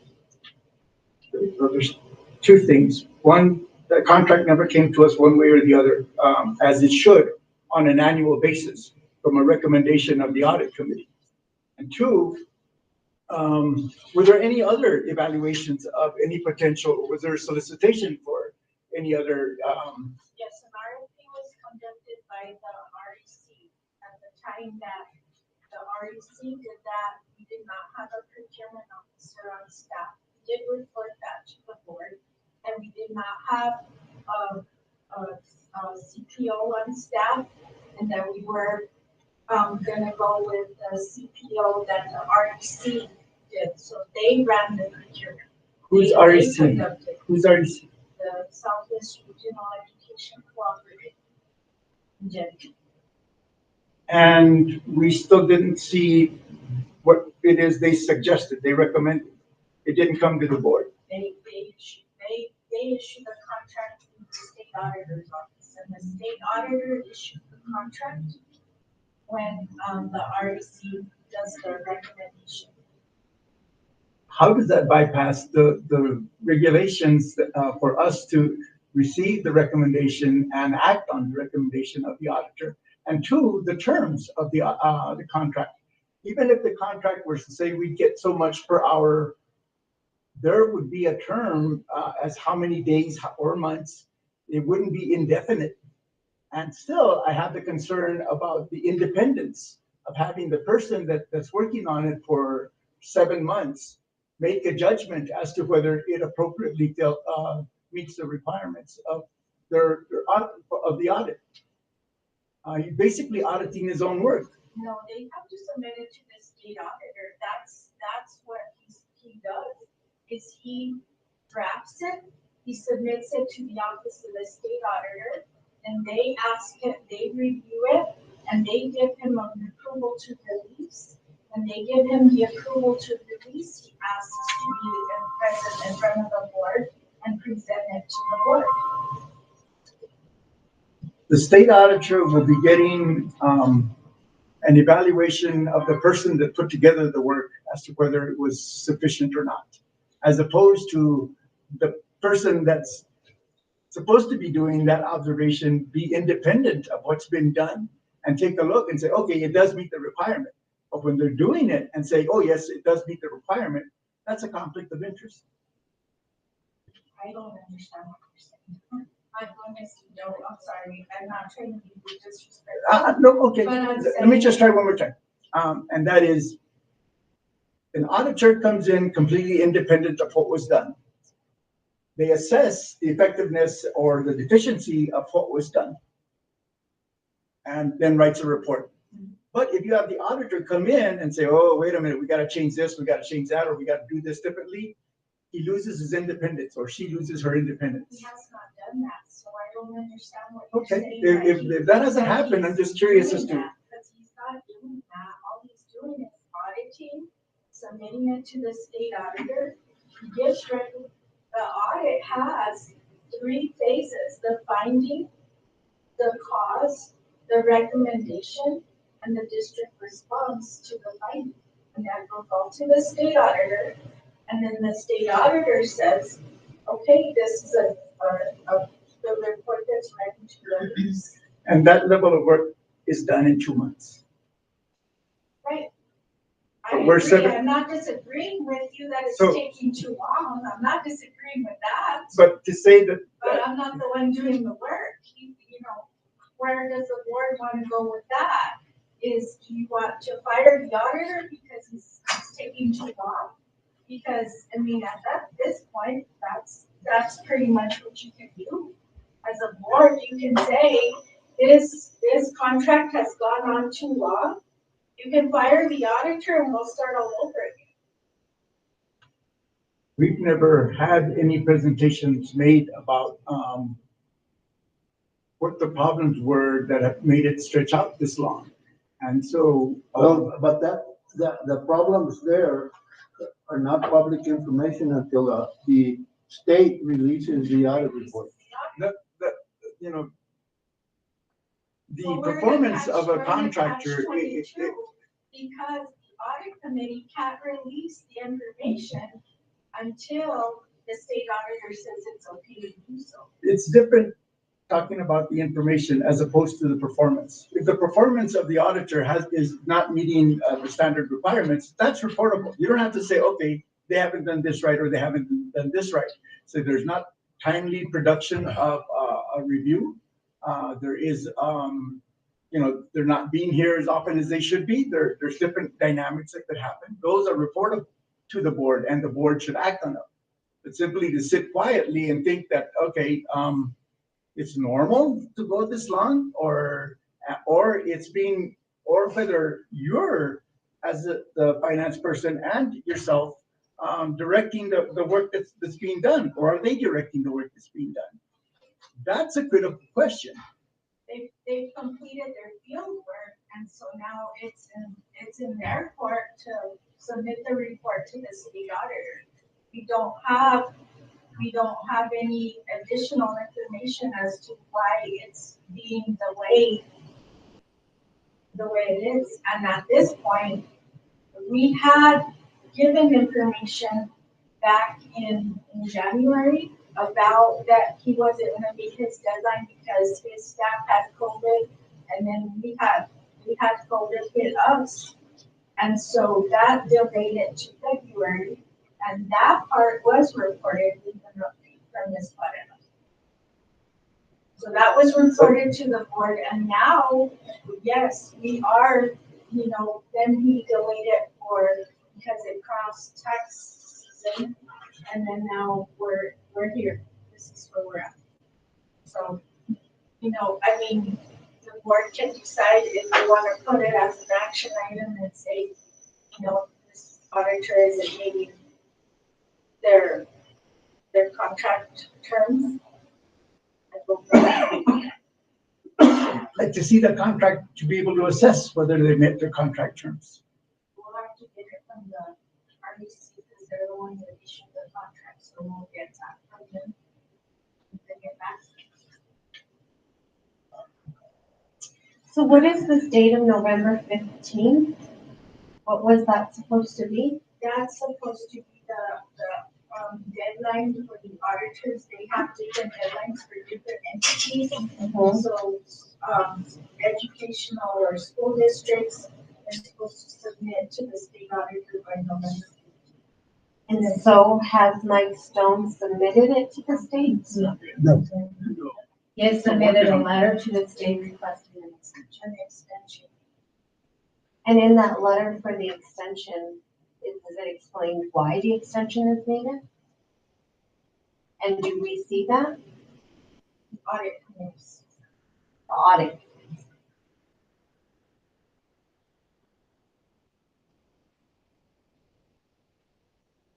Okay, that is it? New business. Under new business, Mr. Molina had asked to add, about the golf course in our agenda for discussion. You there, Mr. Molina? Yes, I'm here, sir. Fellow members of the board and the public. So the reason I brought this up, and I brought it up as new business, is I did want to have a discussion. There's been some concerns that have been brought up to me by some of the folks that are trying to keep the golf course maintained. Their concern is that a lot of the folks all of them are volunteers. And I know that, some of them's health is not all that good. Some of them have other issues going on in regards to their life and what they're doing. So I wanted to see if maybe we could just kind of discuss some issues, maybe come up with some potential strategies with Mr. Peru in regards to maintaining that golf course. It does belong to us. And I do definitely thank the volunteers for putting on all their time and effort, money, into, helping keep that golf course just as pristine as it's been. However, they're not going to be there forever. So we need to come up with a plan, because I would definitely hate for that golf course to get run down. I know that, I live right next to the golf course. I enjoy it.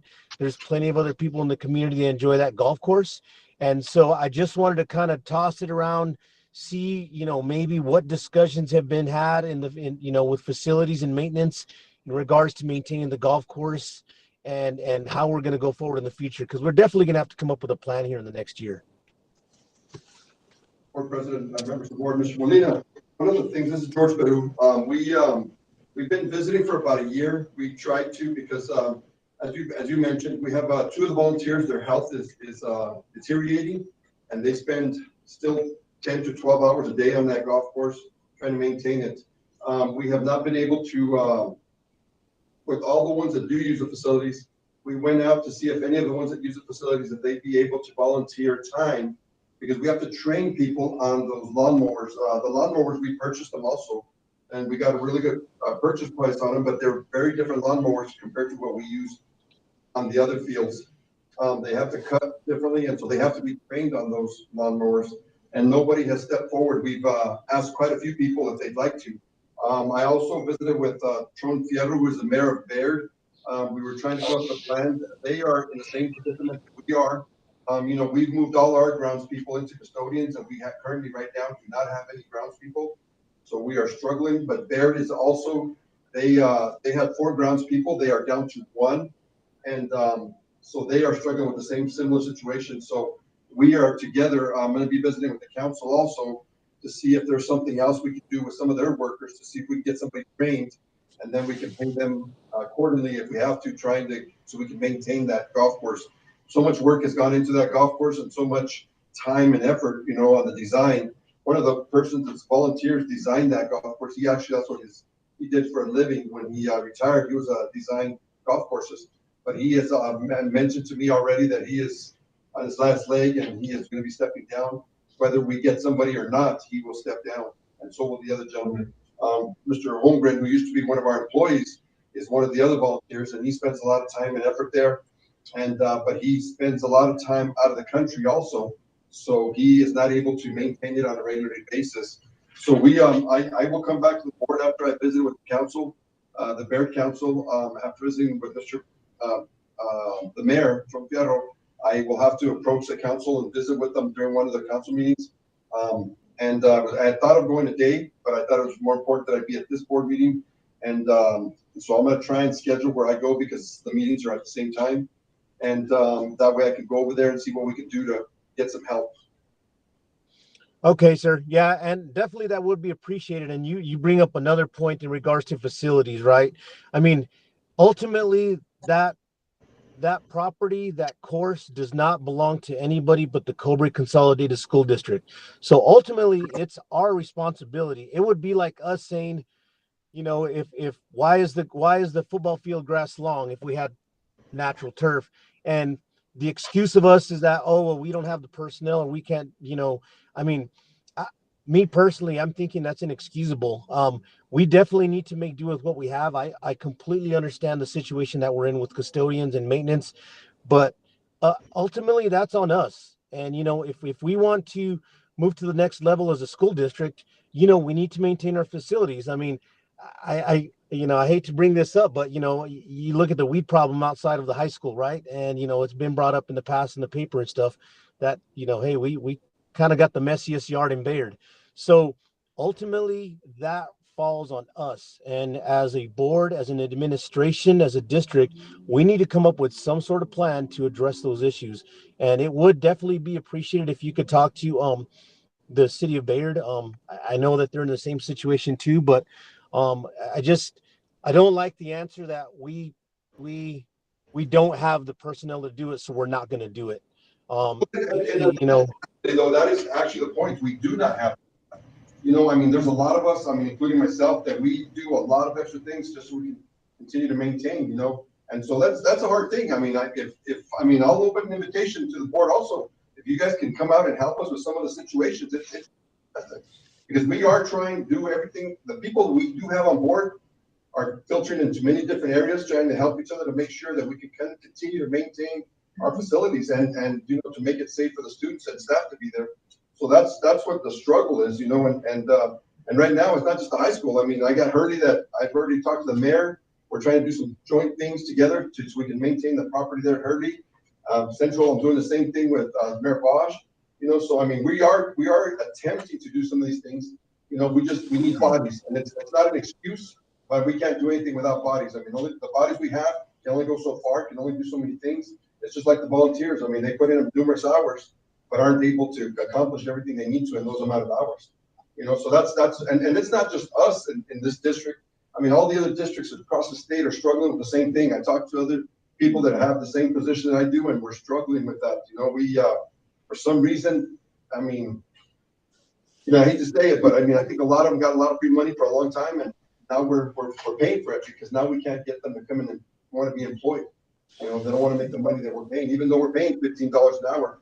That's what we're paying them now if we can get them on board. You know, but we haven't had any interest. I mean, we have the positions open. We just haven't had any any people that are interested in the positions. So what the issue at hand is basically we don't have bodies to maintain the facilities. We have positions that are open, from my understanding is what you're saying. It's just that nobody wants to take on those positions. So we have vacant positions in the facilities maintenance arena. Is that what you're saying, sir? Yes, we have for many years. I mean, I've mentioned it before to the board. I mean, when I first came into this position, we had 16 people on the just maintenance alone.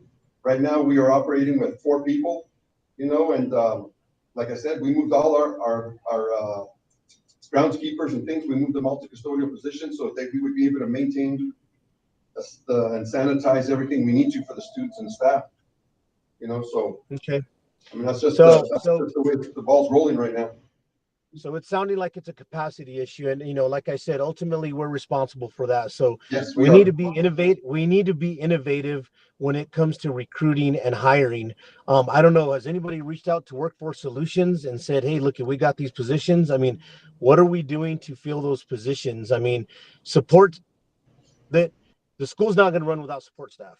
And so, if that's the issue, that we just don't have the bodies, but we have the positions, are we being innovative and reaching out and going to job fairs and doing stuff like that, these flash job fairs to try to recruit some of those folks? I venture to say that if I was, unemployed and there was $15 to $16 out there with benefits, including the retirement, I would venture to say there'd be some people that'd be trying to look out for that gig, no? I would hope so. Carolina, we put a job fair in the fall. We haven't done one since, but we did participate in a job fair on Thursday at the Bayard Training Center. And we were interviewing on the spot with Ms. Davis. Awesome. Okay. Yeah. And that's the innovativeness that I'm looking at, and if it's a capacity issue, I definitely understand that. It's just, we need to think long-term, and, me going out there to cut grass, that's not long-term. I'll cut grass as much as you want me to, but that's not long-term. So that's all I'm asking, is that we are thinking long-term when we're looking at those strategies. And if it is a capacity issue, we definitely need to look at that. So, and of course, conversations with our stakeholders and our cooperators is important. And that'd be great if they could help us. But I'll reiterate this: at the end of the day, it's on us to do that. And so that's what the conversation I wanted to bring up. And Mr. Peru, I appreciate you heading out there and talking to those folks and really trying to hammer that in, and that we do need help, and if they could help us. So, and that job fair, that sounds really good. Hopefully we can get the capacity to do what we need to do out there. Thank you. Our process of developing a budget, developing our priorities, should not be dependent on volunteer work. That should be part of our infrastructure. That's the decisions we need to make. All the solutions that I heard brought up here are patchwork that will not be a long-term solution. We haven't seen the ads for groundskeepers out in the papers. And that's not your fault. That's a decision that's made partially because of the way the budget is done and what decisions we have made, but we haven't made a commitment. And that's, I think, Mr. Molina's big point, is we're not committed to this. And that commitment needs to be one that shows permanent solutions, not patchwork. I understand. Mr. President, I know at the high schools, they have work studies positions, right? Do they still do work study at the high school where they can go out? They don't do work study, but like yours, maybe reaching out to students and having them do work studies. Parents or the golf team, maybe reaching out to the Bayard Beautification Committee. I reached out to all of them. I'll let you know I reached out to all of them, even the ones that there's retirees on that golf course all the time. I stop by and I visit with them and I talk to them about maybe spending a few hours there. One of the things is with students, we wouldn't be able to put them on those machines because those machines are so precise on the way they cut. Is there other things they could be doing? Well, for grounds in general. Let me explain the golf thing, just because, and that's why it's been so hard, I think, to get somebody to do the golf course, is because of the fact that those machines are so precise and so sharp that we don't want to get anybody hurt. It's like the golf course gets cut 4 times a week, even with the way the dryness is for us, where the other ones, like the front lawn at the high school, we cut it once every 2 weeks. It's just the way they have to cut for the golf course and for the way the golf ball rolls and all that stuff. Those people, we have to train them. And the volunteers that we have right now that designed the golf course and they've been working it since '99, they've been there since '99, these volunteers. That's what they've been doing, because that's what they wanted to do when they moved into the community, But they themselves will say, we can't just have anybody on those machines because they can get hurt, or, we'll tear up the golf course. So that's why it's been so hard, to get somebody that will consistently be able to go 4 days a week to just cut it, just the golf course. But the work study, I understand them. We've approached that idea with Mr. Pena to see what we can do about getting work study going again. Because of the fact that to work for that course credit, and so that's where we've approached him with that. So we'll see how many kids actually want to take it as a class, because there's a lot of kids that haven't taken that as a class. That's why I think they were closing it down. But I'm not positive. But at the same time, with a kid, you need to be careful under the child labor laws. You can't have them run any type of machinery. Really. You know, it's catching too, it's hard, you know, just trying to, I mean, I'm probably happy to come back just to the grounds. You know, I don't mind being out in the sun and doing things, but I mean, that's one of the options I'm thinking about when I retire. Okay. Let's move this to superintendent preliminary contract. So I know that, Mr. Sepulveda and Ms. Murillo were tasked by the board to, work on a contract. I know they worked on it last week, and so I believe emails, copies were emailed to all the board. Right, so it was sent via Google Docs to your school email address, and with Google Docs, you have the option to comment on it. When I checked it a couple hours ago, nobody had commented on it, so I don't know if you guys knew that that option was available, but I did print it out for you, the draft version. And this draft version was taken from Mr. Mendonca's contract that was signed March 9th of 2020.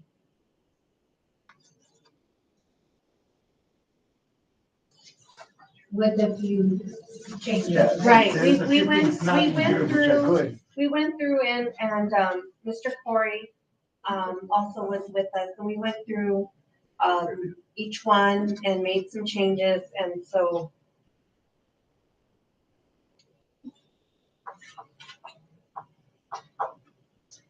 So I guess with it, I'm not sure if everybody had seen it on Google Docs and knew there was the opportunity to make some suggestions. Do we want to give them a timeline for to do that? And are we looking at bringing, what are we looking at as going forward? Well, the thing that I say is, I visited with Mr. Spaletta. He called me just before I left the house and asked me if we had done anything with the contract. And I told him we had met and that we had kind of put something together and, well, that we had put one together and that we were gonna come and present it to the board and see what they felt like, if this was good enough or do we need to go back and if it's good enough, then we need to get with Mr. Paleta and start the negotiation, especially on the term and the amount. And I don't know if he has anything else in here that he might want to negotiate on. So I didn't send this to Mr. Spaletta, Dr. Spaletta. I didn't know if I should, because I don't know the process of when it goes to the lawyer, when it goes to Spaletta to negotiate. Once we get it for, he's agreed to it and we agreed to it, then we can get it to the lawyer and they can wordsmith it like they want it and then without changing the basic content of the wording. And then we present it for signatures. So I guess at this point, is there any comment from any board member or any decisions or anything that? Mr. President, I had one, couple of concerns on it, just me. The one year contract was one of the things that we had discussed, and Mr. Bash had said that I think he told us that he didn't think that any of the candidates that applied, if selected, they would be interested if it was a 1 year contract. And that was my concern on it. And then the other concern that I had on it was on the salary. I saw that it was offered at 119,000, and I just thought 120,000 to me is a lot more professional, and it's just a lot cleaner what I thought. But like I said, those are my thoughts on it. Other than that, as far as as the rest of it, it would be something that we would have to meet with him and see if he agreed or what else came on it, you know. I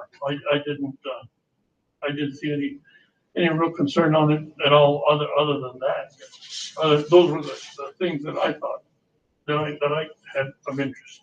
And do you want to explain how we changed the 119? Well, the 119, we checked with other, school districts in the area and what they pay and they're paying that on a 260-day contract. Where here, we're on a 4-day week, and this would be a 220, right, George? 220. So that's where we were, kind of halfway between there. And that's something that we can negotiate with Mr. Spalletta. So that's where we came up with that 119. Right, we looked at the daily rate of all the districts that Mhm. Mr. Bash had given us numbers for. And we kind of had a minimum and a maximum range of the areas around here. And so 119 was smack in the middle, so that's why we picked 119. But that's a negotiable rate with Mr. Spalletta. And the same thing with the employment time. A 2 or 3 year contract with the stipulation, if you look back on number 5, which is just cause. So, Mr. Cordova, would you prefer 2 years? I would be willing to kind of talk to him or see what he's had to offer on a 2. I wouldn't go on a 3-year, you know, but, and even with a 1 year, it depended on when, you know, like if we evaluated in the middle of the term, and we just said, you're doing a good job or you're not, or whatever, and then give them an idea from there. But, we had kicked that around back and forth, and we hadn't really come up on anything, but, whatever everybody else thinks. And one thing I did want to bring up, we didn't include a moving stipend. And, Dr. Spalletta, had sent a contract to us. And I did notice that one of the things was, offering a moving stipend to relocation stipend. Is that something we want to include in here? That would be something that we could talk about. That would definitely. That would be something we can Yeah. negotiate. We could negotiate with him that.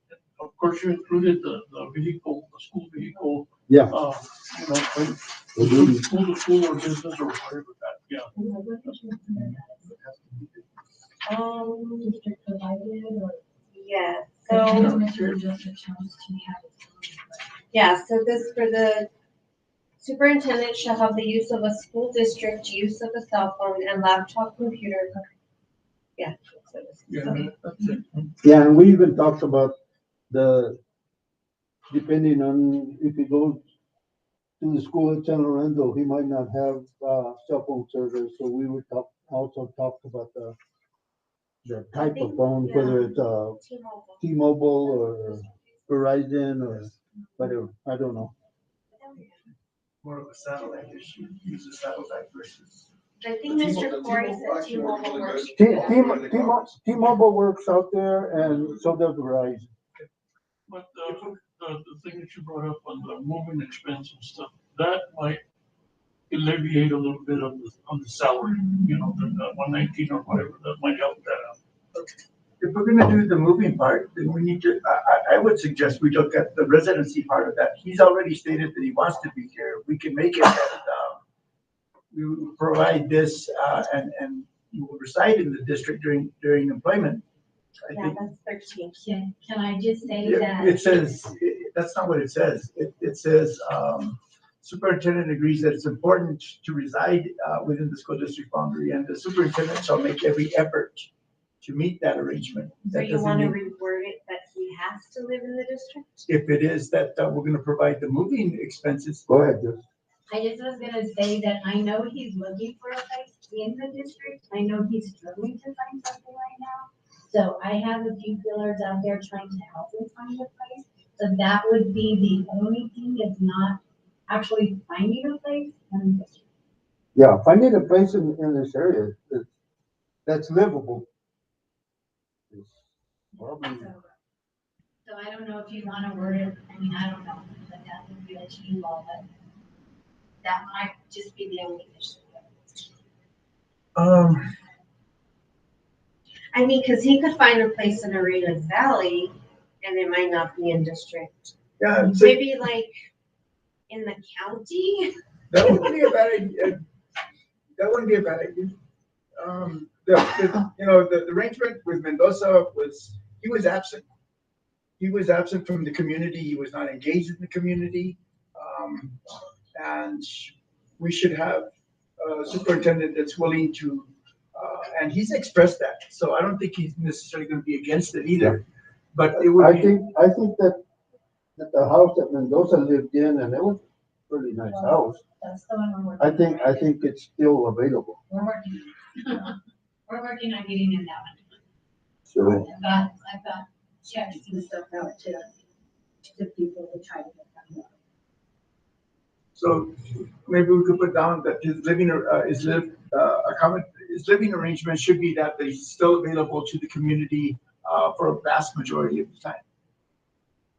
With the concerted effort to find a location in district. and just, yeah, Well, that's Kind of what same thing, but I don't mind that being added. Molina doesn't have anything? Huh? Molina? I don't know. He got off, he said he'll join back in. Oh, he didn't? There's just a quick typo though. On number 10C, first line, it's further, not farther.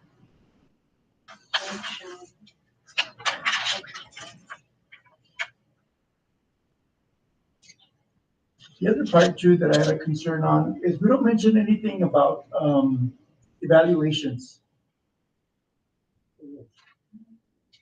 Whether we're gonna do evaluations quarterly, semi-annually, performance expectations.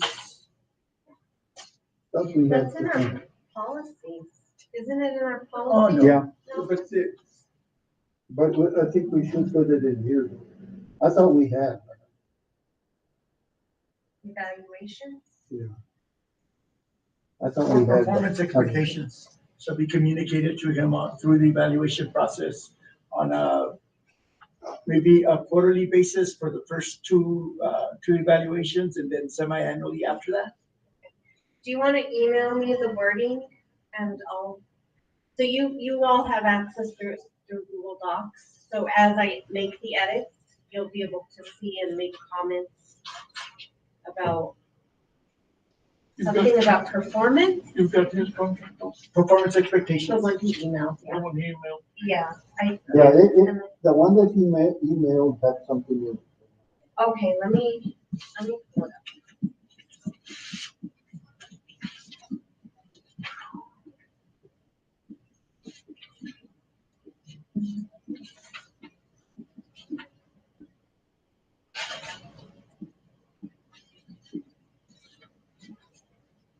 Okay, yeah, it does have something on performance evaluation goals and objectives. So I can include the wording that Dr. Spalletta gave. And then if you guys want to review it, So you'll put it in Google Docs and then. I'll put it on the Google Doc. Okay. And where do you guys want to place it? After 13? It should be on an even number.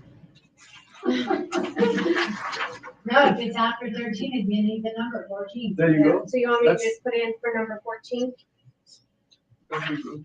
Okay, so I'll just copy and paste his wording, and then you guys can let me know what you think. Okay.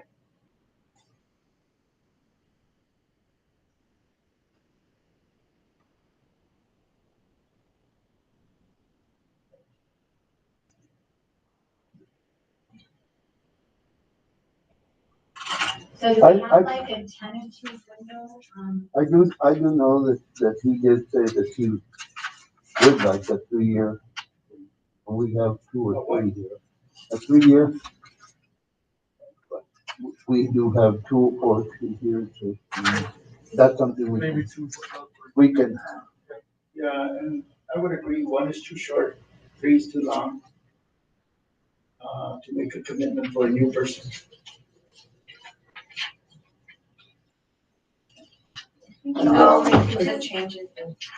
Are we kind of, so just in going forward, are we hoping, I guess, or give you my word, to maybe look at finalizing the contract maybe by the May 23rd board meeting? And the reason I'm asking is, I did mention to Dr. Spoletta about the law conference, which is June 2nd, 3rd, and 4th. We are gonna register him, but, I don't feel comfortable putting the money out as a district, and so we have him sign on the contract, so just was kind of wondering how the board feels about that. I would like to do it by that meeting, to do it before the law conference. But when you consider, board members get elected in November, they usually go to the one in December without being in the office. I'm okay with it going that way. Board members don't get the money that the superintendent does. Okay, so we're good to go ahead and register him because we do have a room reserved for. The other thing, and I don't know, I'll just say, I'll wait till public. Okay. Yep. So moving on to superintendent report, we have Mr. Lewis here for union report. Good evening, board members. Hope Good evening. everybody's having a good evening. First off, I would like to, we've been talking about this new superintendent so much, we forgot to acknowledge the great job that Ms. Varela has done for us in holding it down for us while we did the transfer from Mr. Mendoza to the new superintendent. So thank you, Joyce. You've done a fantastic job. Second thing I would like to report is the union would like to request that all salary schedules be posted on the website for cafeteria workers all the way up to teachers. So everybody who's employed by the district who has a salary schedule, it's actually posted on the website. And the third thing the union would like to make you guys aware of is that the union has been in contact with the NEA New Mexico has spoken with the local 890 Steelworkers Union and is hoping to have them ready to collect the bargain this summer as well. Okay. And So when you mention the schedules, are you talking about actual salaries as well? this, not actual salaries, but just the blanket salary schedule that goes so that we know, like, if you've been here for 10 years, you get this much money. Those salaries, like the base salaries, not individual. Right. Not individual. Okay. Yes, sir. And when we do the union contracts and that, there's something that the board members need to think on who we're gonna get to be our negotiator. Your negotiator. Yes. Exactly. So we need to think of who's gonna do that. Because our negotiator goes to the union, negotiates with them, and then come back and reports to the board. This is what they want and stuff. Then we say no or yes, and then they go back to the union and we work back and forth there. And the teachers say yes or no. And then, we are also aware of the fact that we need to wait until after July 7th when Dr. Spoletta is actually working his position to do those negotiations. Okay, All right. okay. Thank you. I don't know, I don't. Thank you. Thank you. Thank you. You too. I'll just continue because I'm next. So we keep it rolling. I only have a couple of things. Just want to give you an update on the playgrounds. We started, we took the stump out at Central Elementary already. We leveled the ground. We only had to remove one actual teeter-totter that was in the way. We're going to be putting it back in. I contacted the contractors that could come in and redo the playground because one of the things, the plan before was to remove all the playground equipment except for one of them and then put the canopy in. But the principal there was able to, we went out, we measured, and she was up with the contractor. She said she'd like to keep as much as she could because her and the kindergarten teachers and the pre-K teachers were like, we need to keep this if we can, because the kids aren't gonna have a lot of the playground equipment that we have right now. So we designed it a little bit differently. We're gonna set the canopy a little bit differently. So we'll be able to put everything back on there and the kids will be on the canopy. One of the things that we did is on the borders, the borders were about 3 feet away from the fence. We put the borders up against the fence so that the kids don't have the risk of falling off the end of it. So those borders are gonna be all the way around the fence and it'll be leveled all in that one area. The other thing that we did already is we're getting everything ready at Bayard Elementary and San Lorenzo so we can start pouring the concrete. I call them little bike trails, but they're not really bike trails because it's not even as big as this room, and it's for the little 3x, 4x's to be able to get on their little tricycles and learn how to, so they can learn how to ride the bike and do those kind of things. And a lot of the CODAs and a lot of the physical therapists work with them on those type of things. So that's what part of what we're going to be doing. And we'll be pouring the concrete in the next couple of weeks. The other thing that we're looking at is we're going to be starting construction on the re-roofing of the daycare. And we're looking at June 3rd, starting June 3rd, right after the school lets out. We're hoping that we can be in there. Some of the equipment is already arriving. A lot of the material is arriving already. What we're doing with some of these contractors is because so the lead time is not so bad. They're invoicing us for the equipment. I mean, not for the equipment, for the material, and they're shipping the material straight to us. Instead of them bringing it with them when they come, they're shipping it here so that they can already have it on hand. It's kind of like they did with the pre-K equipment. It worked out really well. So like I said, one of the things is we've already received a lot of the stuff to be able to do the roof at the daycare. Let's see. And that's really about it. That's really all I have. Yes, sir. Have we gotten, or have you gotten any more information on what was talked about for the gym at Central? Any of the cost or any of the cost analysis is not coming into the contractor yet. We talked to him last week again, the architect and myself. He is waiting on a couple of things on the metal because it had fluctuated again. So he was afraid to give us a cost last week and then it was going to change on him. So he said he's going to give it to us, and he's also talking to the metal companies that, to hopefully give us a little bit of a grace period so we can order the stuff and get it coming and hopefully lock in that price. And that's what we're hoping for. That's the only thing that's a hold up right now. Everything else, we already gave the POs for them to bore. We already gave the permits for everything else to be able to get the land, start getting it ready. So the boring hopefully will be done in 2 weeks. And after they do the boring, then the civil engineer will go in and do the things that they need to take care of. One of the things that I talked to the civil engineer, because when we did construction on Central, we didn't have an issue at Bayard, we didn't have an issue at Snell, we didn't have an issue at Hurley like we did at Central. And I think I've mentioned it before. We visited with the contractor because one of the things that we're gonna definitely hit there is granite. When we did construction on Central, one of the things that all the contractors were coming in, and every contractor put in except for one, Patch, put in that they were coming in with 2 dozers. Everybody else on their estimate put in backhoes. And if we would have given the contract to one of those other ones, then we would have had a lot of change orders because the backhoes weren't getting to touch anything. I mean, we were pulling out granite the size of this room, with those dozers. They came in, they dropped in 2 D9s, and they were able to remove a lot of the granite.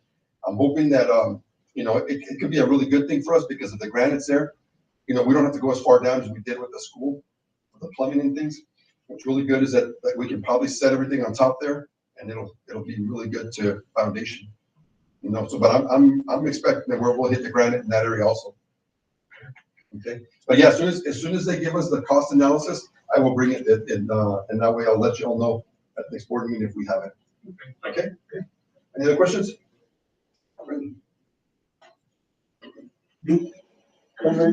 We have. I'm sorry, I have one question on Yes, that. sir. The timeline that we need so that we can get reimbursed for that, are we gonna make that, what assurances that we have?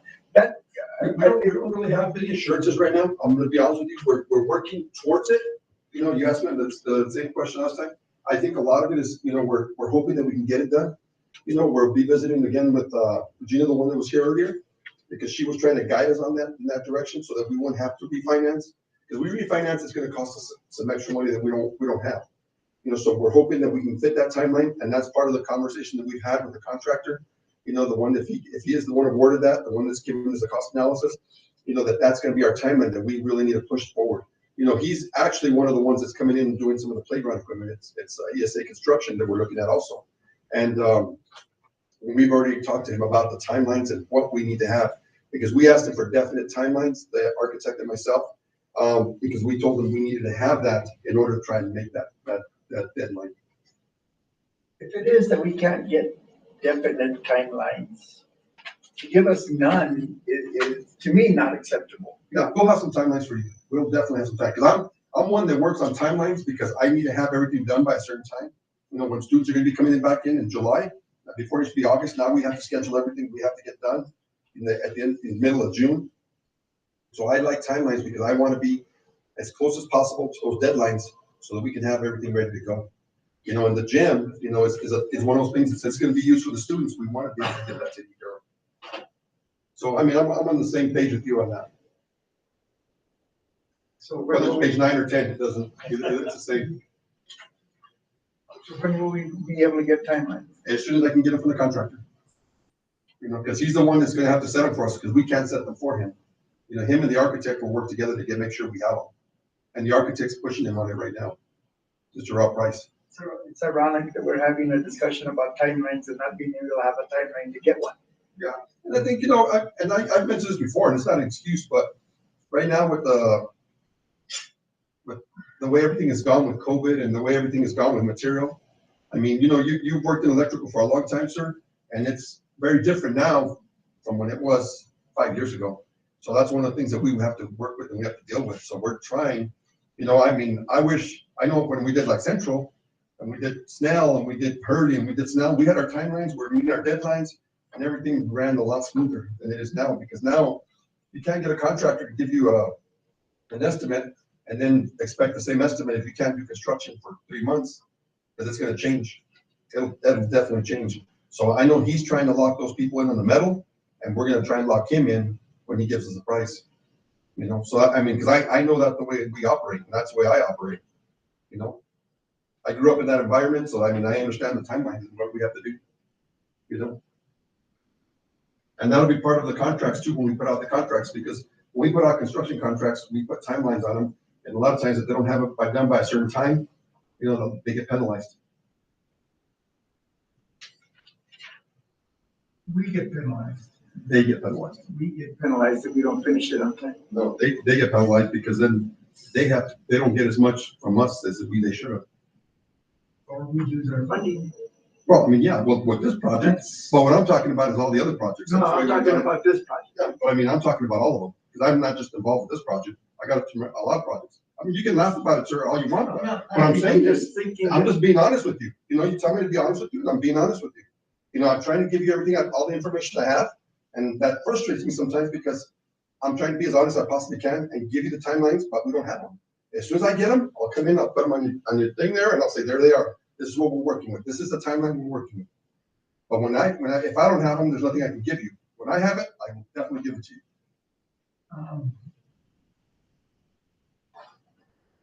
Fundraiser.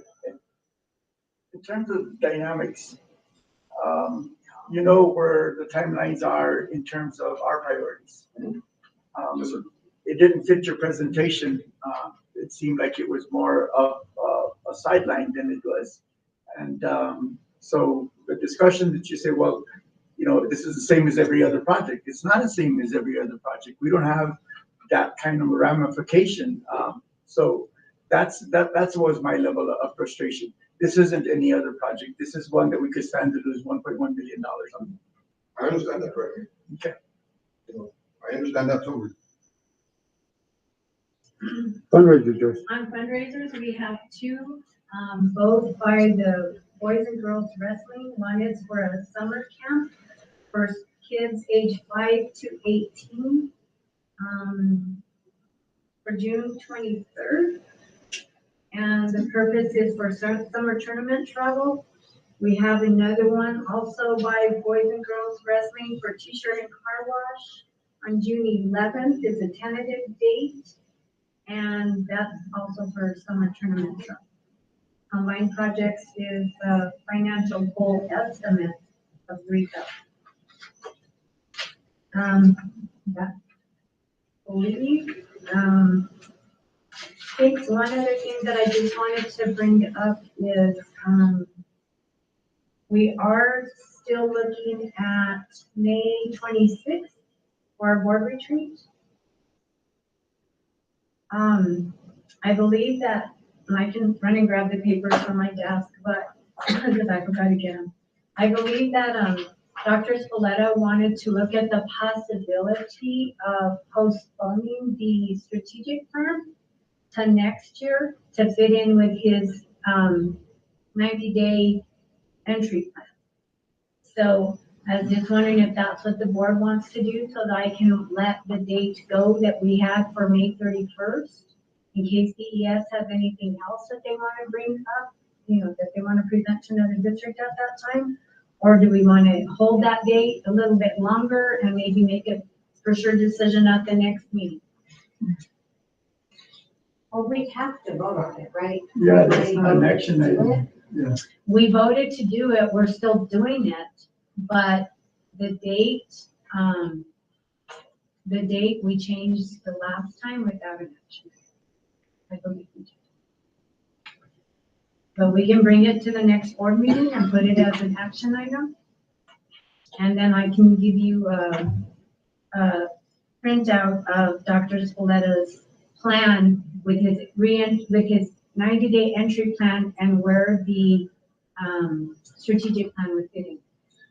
He already had dates. He sent me also a text, and I commented too that this is a good open session discussion. I appreciate that we're doing it here and now.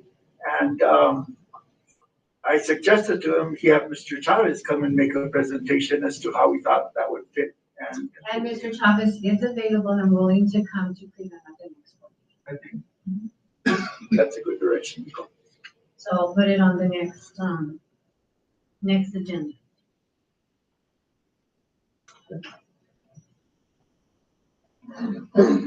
Then move this to public input. There on that, I just wanna, Mr. Spoletta asked me to just ask the board, he would like to come and visit, and I think he's contacted a couple of board members already, come and visit with each board member individually. And he wants to come and visit schools. He wants to be a member of the audience at graduation. There are several other things that he would like to do, is like meeting principals and Participate in the board retreat. yeah, the board retreat, the law conference. I can't remember what else. There was a list of things that he wanted to do. And I told him that I'd run. Elementary principals have invited him to participate in their promotional ceremonies. Yeah. And so he wanted to know if it was okay with me. I told him I'd run it through the board, and if the board's okay with it, I'll give him a call and tell him okay to go with it. Sure. I'm absolutely okay with it. Okay. No problem. Okay. That was my part of the public input. I have some. One is a quick note. Somebody sent me part of the copy of the application, and it lists that anybody that's applying and is being selected is willing to subject themselves to a background check. So just kind of an FYI. But the other part is there's some things that I've been asked to bring up, and then some of my own. But one of them is the track. We keep it closed. Actually, yeah, I'm sorry, I'm getting them in mixed priorities, but we're keeping the track closed. Granted, we got that nice walking path on the side of the highway, but some people are not comfortable walking one direction and then feeling bad and having to come back. The track is a very good way for them to keep their comfort area, and it's very social. It used to be very social. Now, and there's still that resentment that, hey, we paid for it, how come we can't use it? And I firmly agree with that. And so that's something that I bring up on behalf of a lot of people. But really what I should have brought up first is the classified ads that are running out currently for recruitment. We haven't had a discussion about why people are leaving at the levels that they're leaving. We haven't had a discussion about what the preparation is going to be for filling these vacancies. We haven't had a discussion on, well, let me put it this way. One of the people that's leaving was very specific in telling me about all the problems she dealt with trying to get materials, trying to get things arranged correctly for any competitions that they were in, or equipment that they wanted to move, the software they needed for, and I guess this will make it very obvious as to who, the software they needed for robots, that kind of stuff. My son was in Mesa. They went to the robotics competition. They did pretty well, but they had their first time of running the robots the night before the competition. Things were asked to be purchased way back in February. This happened just about 2 weeks ago. Didn't happen. We always told that they don't have the money right now, or orders were canceled, and then she had to fight to get them back on board for their purchases. And a lot of others are just saying that there's just the expectation that they were going to get $1,000 for the classroom. Then all of a sudden it became, oh no, that's not going to happen. And oh, well, yeah, you'll get 300. Some people get 200. Some people get 100. Yeah, we did. We made the $1,000 commitment quite some time ago. Yeah, and we talked about it as it was being awarded. So we didn't make, the plan is that that's what the money was intended for. Didn't get there. That's consistent with what I've seen before, and we've had the discussion, for example, the $10,000 that was allocated for replacing student computers that had broken. Then all of a sudden that was absorbed and used into replacing computers that were at the end of their lease versus being available for parents or somebody else that was economically stretched by that. But so the challenges that we face, and a lot of them are in self. And when I heard Mr. Avalos make his presentation, he made a plea for help. And I don't think anybody felt that that was neither heard or responded, certainly not responded to. And there's the circumstance of what I observe as the board wanting to present the things that are working, and that's good. That's good. But if we don't address things here that aren't working, we're putting it all off on administration, and we're not supporting it one way or the other. We're not directing on it. So you have a board member like myself come down and say critical things about administration, but we haven't been involved in offering any kind of resource, any kind of direction, anything in plans, and any measurable things to say that, you know, we're making the turn in the right direction. So I'm looking forward to the strategic planning part of that. But we're hemorrhaging right now, and the survey still, you know, is going to be kind of like, okay, it's going to be like what they refer to auditors. Auditors come in to stab the wounded. That's one of the perceptions I have. I was an auditor for a long time, so I heard that a lot. So the input is that the direction, the involvement of the board is nowhere near the level it has to be to help everybody succeed, including administration. The budget process is not one that identifies when do we need groundkeepers, but more importantly, what are we paying and what are we paying our people? And is that a problem with recruitment? um, issues having to do that are raised by staff. For instance, how come our checks don't list our hourly rate? I don't think I'm getting paid what I work, because that data is not there, and that data should be there. And that's certainly something that they should be able to see as they get, and question as they get. There's also the question about people that work on extra projects, such as MESA. Are they getting paid for the time that they really put into it? Because there's a lot of time. And unfortunately, a lot of that time is addressing administrative issues. So, and in Snell, the teachers have been subjected to death threats. They've been subjected to complete chaos in the classrooms. There are cases where they cry, and ironically, a lot of these problems are focused in the 6th grade. And it's funny because you would think that, oh man, we're afraid about what they would be subjected to, but all of a sudden they're the tail wagging the dog. And there's no really collaborative effort to say, hey, we're going to help. This is what we're going to do. And not from us, and they don't feel it's from anybody.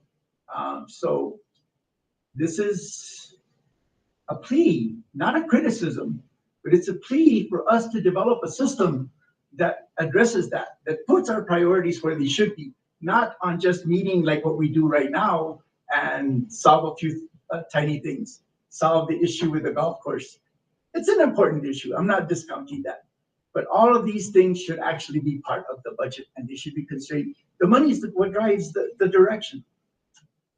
And so that's my 2 cents. Mr. President, I'd like to address some of the things that Mr. Bayard brought up.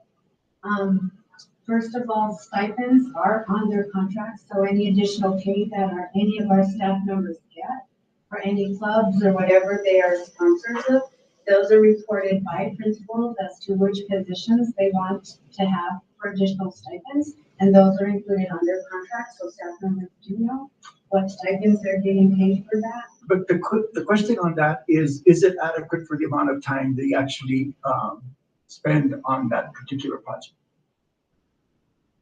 I guess it would depend. I don't know what it is. I would just say, it's like coaching. It's like coaching. When you coach, you can spend 45 hours a week coaching, and if you're not gonna make, if you make a stipend of $2,000, for example, that's what we pay a lot of our coaches, a $2,000 stipend. You're making 5 cents an hour. That's what, as coaches, we like doing it. And I think a lot of them with like MESA and all this, it's the same way. That's what we enjoy doing as teachers. I mean, when we went into teaching, we went in to be with kids. I know when I started teaching, that's what I went in for. And I coached for many years, and I made pennies on the dollar just because I wanted to be out there with the kids. So, I mean, I don't think, especially with the unions, I mean, we can't, with the unions, we can't say, okay, well, you're going to get them paid an hourly rate for this coaching job, because we would run ourselves into the ground because we wouldn't have enough money to pay them. And so, I mean, those type of things, I think that's, the people love doing what they do because they love teaching, and I mean, all of us that are teachers, I mean, that's what we do. We do it for our kids, There's twofold things. One is they love it. They love what they do, but they don't love the part of where they have to fight for the buses being available. They don't have to fight for the meals not being canceled. They don't have to fight for the parts not being ordered or intentionally or not. I don't understand. That's different than stipend, so I mean, that's what I I'm wanted saying. to address that issue as well. Okay. When we got word, we being myself and Jackie Riley, who does the POs, that there were no POs written, we didn't have any information. We didn't have any requisitions for those POs. Jackie got them in immediately, and the POs were given that very day. We didn't have the requisitions that we needed to be able to do the purchasing, which is why they were not done ahead of time. The other thing you said was, that we have provided no help for Snell. We did provide some additional help for Snell. We did hire a counselor that splits her time between Snell and San Lorenzo, that we hired in December, January, February. And we also put one of our social workers there full time, who has worked diligently to be visible throughout the hallways, who has worked diligently with teachers, with students, to help improve some of the behaviors that are there. And we did do that. So we have provided some extra support for SNAP. The Chromebooks that you mentioned, that was originally the way that it was intended when we wrote the CARES grant, was as a replacement. That's why we have 35 computers on there, because that is how it was written. I'm not sure what you're referring to on the $1,000 for supplies for teachers, because I honestly don't remember that conversation. And it's one that other schools have implemented. And it was part of the description of the things it was intended for from the funding source. I'll find out more about it and I'll get that to you. But Because I don't know, I don't remember us having that conversation. if you take a look at Snell, how many of the teachers that are leaving are from Snell in the ads that you're running now? And how many fights have there been lately? And I know these things because my kids go there. So the actions that you're taking haven't materialized in the redirection that we're hoping for. And that's not to say they didn't have an effect. They probably did have an effect. They had very But not to say that there's no issues still going on, okay, so but they had a very positive. but this dynamic that's going on right now is defensive. It's not collaborative. Are you saying that you have all the support from the board and direction, most importantly, direction from the board that you need to succeed? And do you have the resources? Well, and one of the things I was gonna bring up to you too, because I don't feel like everybody on the board shares concerns with us that you get from public either. So there is not that collaboration. Like you said, people are not seeing their hourly rate on the checks. That's the first I've ever heard of that. So if somebody brought that to you, then I would think that you would bring that up to us and say, hey, is this doable? Because a staff member brought this up to me, or multiple staff members have brought this up to me. We could probably find a quick solution to that. But here again, when you talk about collaborative, it's not just collaborative from us to you, but it's collaborative from you to us as well. When it gets to me, it's because they've already tried administration, and that's what they say is we've asked for It this hasn't information. come to me. And if it's gone to somebody else, I can't answer that question, but I will look into that one because that's the first I've ever heard. I'd like to follow up on forwarding complaints to you, Ms. Varela, which is what I have been doing since, I think in February, I got my first complaint, and I just forward them to you so you can handle them. And the system, the policies, procedures worked fine until the complaint was issued against someone we were close to. And then somehow the system didn't work. And so that's something I would like to look at is the policies and procedures for filing grievance. Is it made clear to the employee? And why are some complaints kept confidential, which is stated in the policy, and others are misconstrued in a way that one of them was? I think that's something that needs to be looked at. And I don't think I've handled any of them differently, but we can. The last thing I had to bring up was something that I'd like to, well, maybe it's under new items for agenda item. And that is the contract payout of $90,000. When we have a contract that says unused leave, and the leave that's there would probably be a common, it exceeds what would totally be, what would be accumulated in that period. And further, there's no, the part of, there was leave taken during the tenure of Mr. Mendoza, and sick leave taken during that tenure. So it shouldn't be almost 8 months worth of pay after a period. And I'd like to see the previous contracts to see if that part of it was added later on, and then only applicable for the part for which it was added on. It can't be retroactive. I've already reviewed all the contracts, back 5 years, and the days were increased each year for 5 years. Okay, I'd like to see them. I'd like to see them, please. Okay, any other public input? You have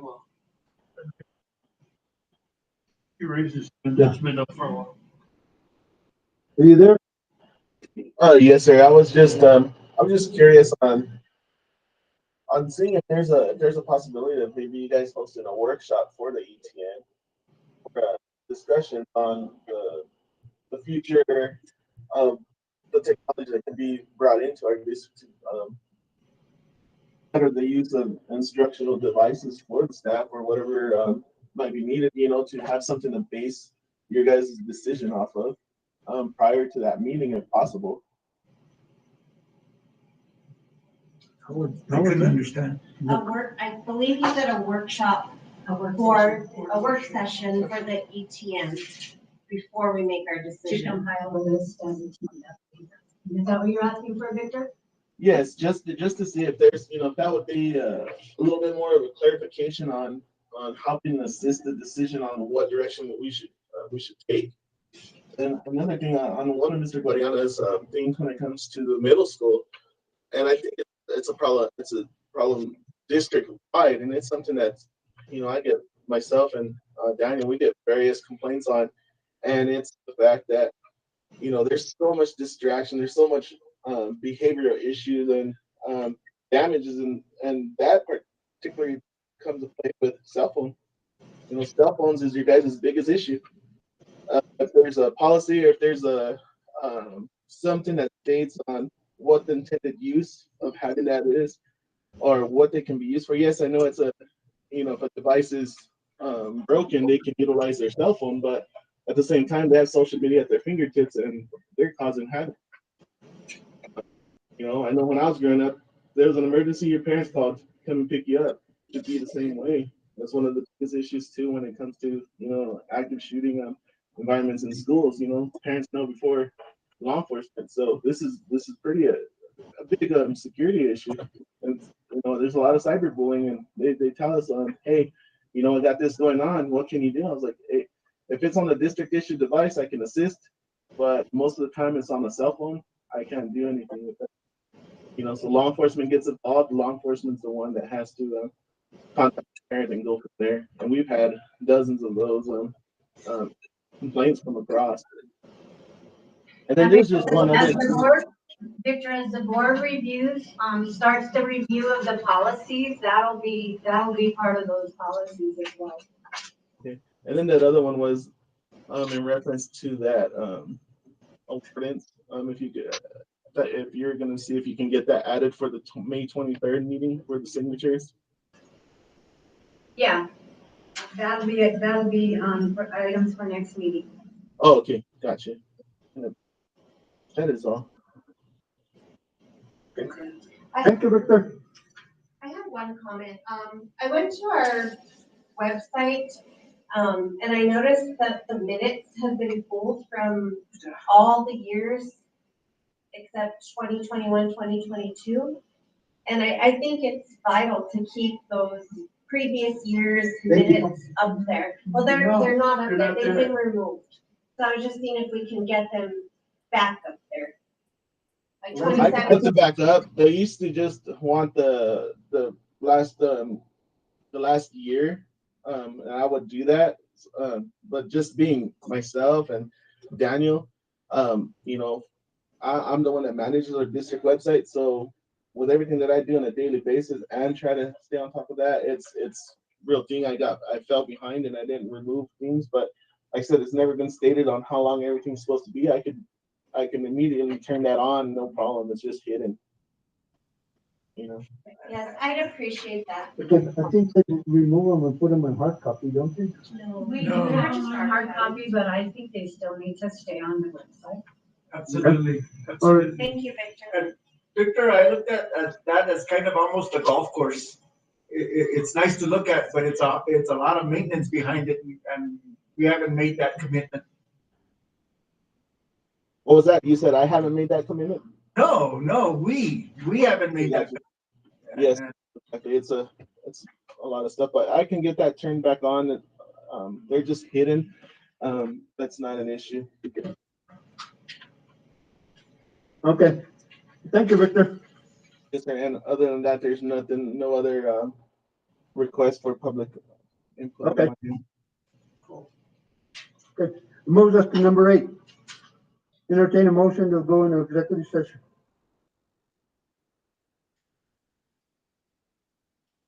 Entertain a motion to go into executive.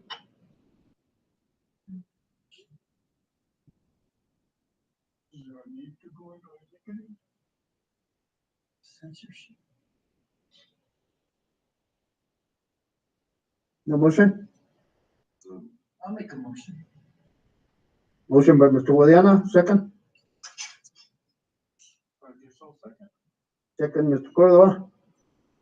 Take a roll call vote. Mr. Guadiana? Aye.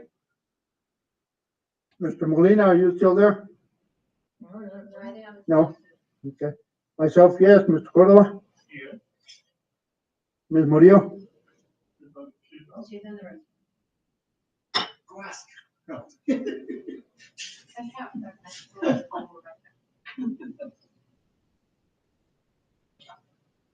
Just think in mind, sir. As soon as you guys go in, we'll put this meeting on freeze. Log in and start your executive session, and then we will remove ourselves. Okay. Soon as Serena gets back, we'll take that final vote.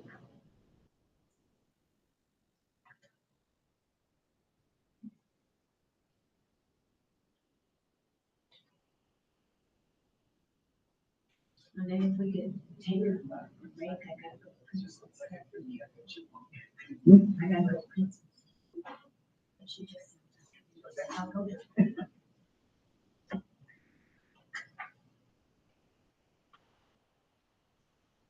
Local vote. Serena, you're next to go into executive session, yes or no?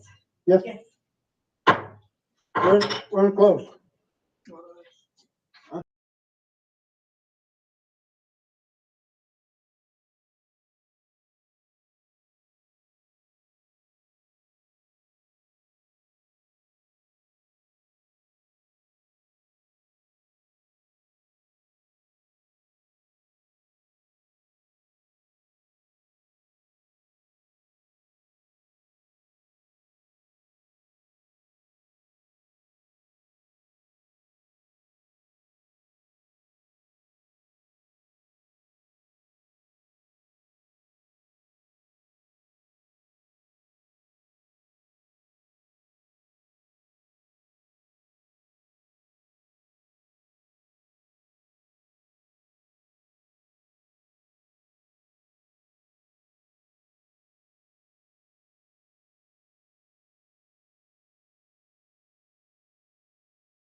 Ready to go, Daniel? Do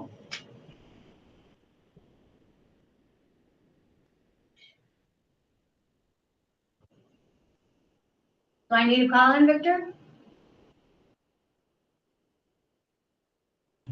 No, he's on. He's on. He's getting it going.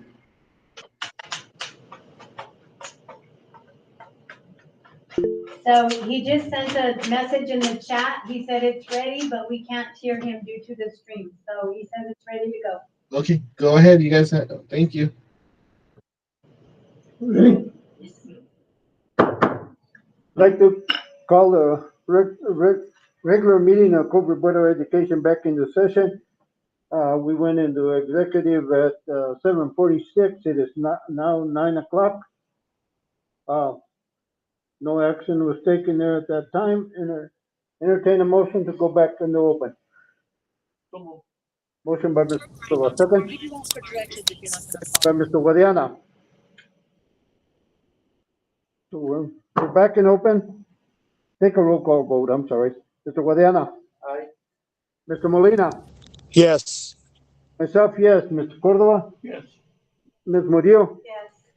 We're back in open. Items for next agenda, next meeting. So we do have several. I have, strategic plan presentation by Mr. David Chavez. We have a form that we're bringing forth, where we received some funding to support broadband. Title 1, 2, 3, 4, Family Income Index, Idea B. Is there another couple of them out there that we?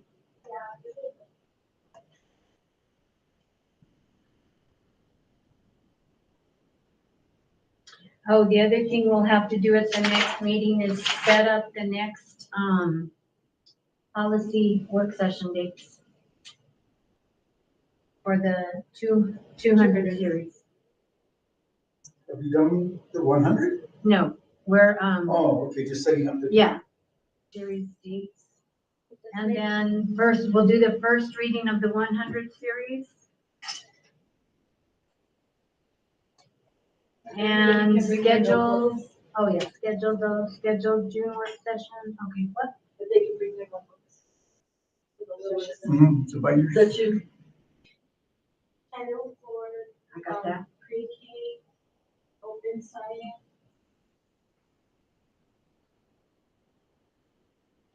And the index is both, it's current, School year 21, and then the coming year is going to be application.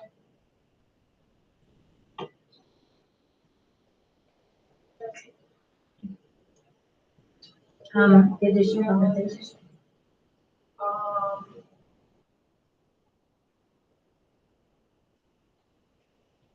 Did that one already, but not, oh, the one for CARES.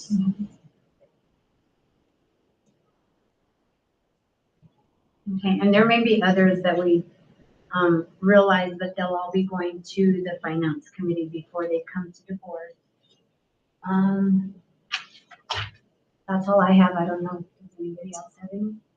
I wanted to have, Mr. Mendoza's payout discussed, looking at his old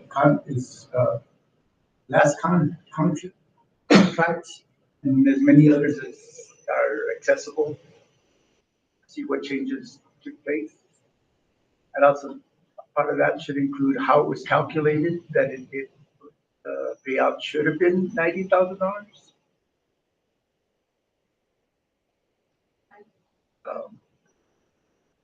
It'd be good to put down, if, and that's obviously the superintendent's choice, your choice, so whether we want to address the issues that have been brought up, such as staffing for IT, staffing for the golf course at the grounds. And I'd certainly like to hear a report on how it is we're going to address the exodus of teachers and other staff that has come up in the recent newspaper.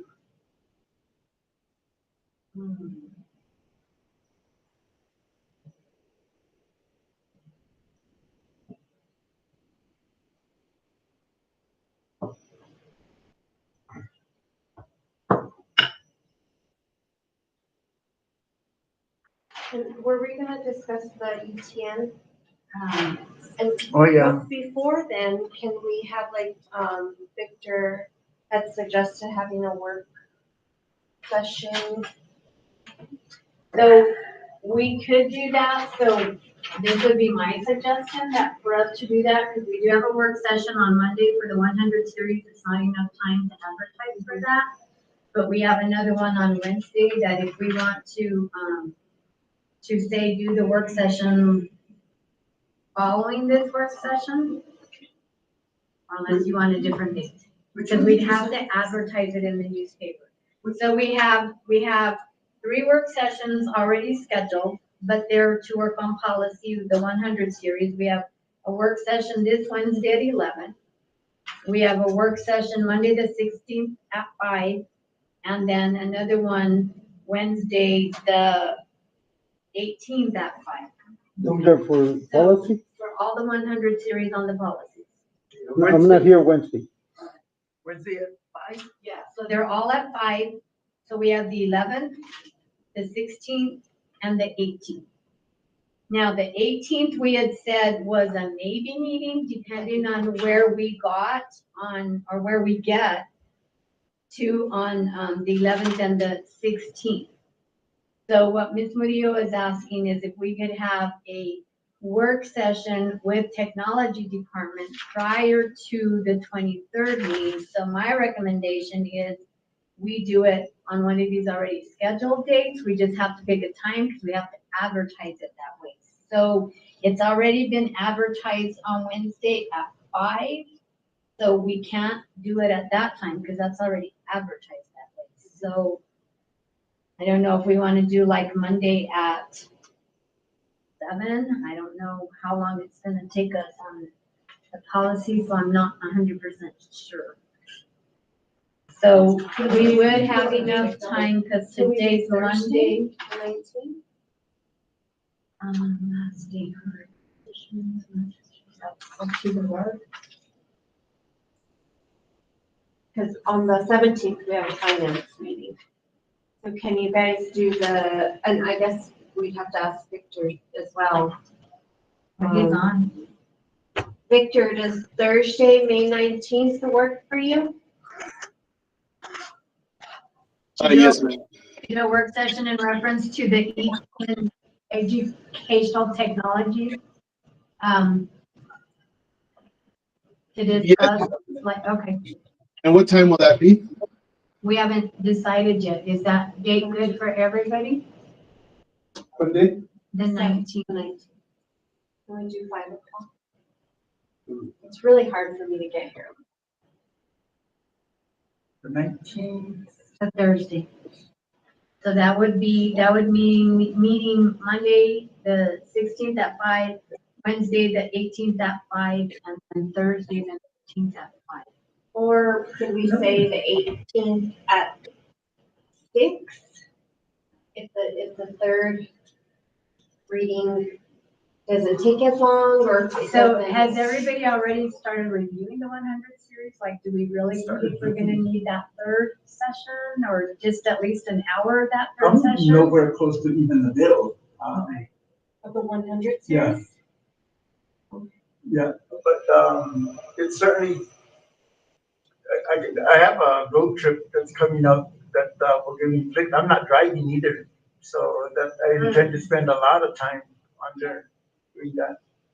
So that was gonna be my recommendation, that we already have these dates scheduled. So if we think it'll take us like from 5 o'clock to 8 o'clock on Monday or Wednesday to work on the work session, that we do like an 8 o'clock or whatever to work on this. But then that means Victor's having to, well, you could join us virtually. It just depends on the time. I can stick around. I just know everything takes a very long time in the meetings, but if it's going to be a lengthy thing, I can make arrangements. So the third reading of the 100 series is optional, right? That's not. That's if we need required. it. That's if we need it. So can we say 6 o'clock on Wednesday, the 18th? It gives us an hour to kind of tie up Which day are you talking? The 18th. 18th. That's listed as the third meeting? The Well, third the workshop. third work The third session. meeting, The okay, third yeah, work because there's session. only 2 meetings and, yeah. Third meeting. Okay. So that'll be from what, 5 o'clock to, or, So Ms. Whittier is suggesting if we need that last day, that we work from 5 to 6, finish up the policies, and then do the technology work session at 6. the ETN, and that's on the 19th. 18th, The ETN? date. After our, Oh, 100 okay, series. okay, so actually, that works for me that way, because 19th, I'm gonna be on the road. Maybe. So 6 o'clock, so we can advertise it, 6 o'clock. If that's our last meeting with, the 100s, I'd make it 7 o'clock. Do we have 2 meetings before that? Okay. It'll work, we'll make it work if it meets. Might be safe. Okay, so 6 o'clock on the 18th. Everybody 6 or 7?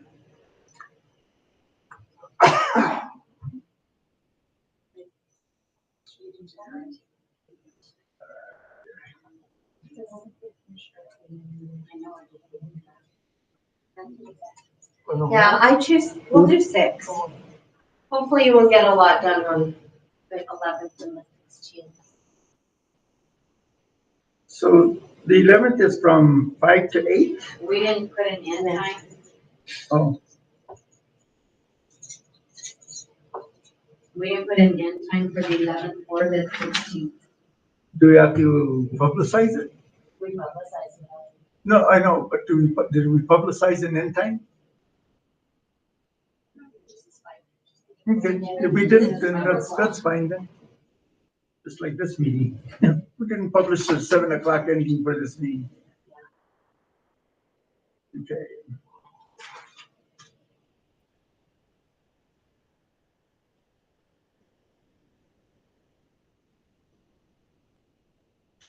We should have board meetings on Fridays, no school. Ms. Murillo has work, Mr. Molina has work.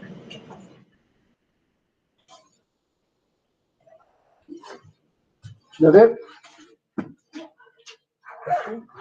Motion to adjourn. So moved. Thank you. Saluto.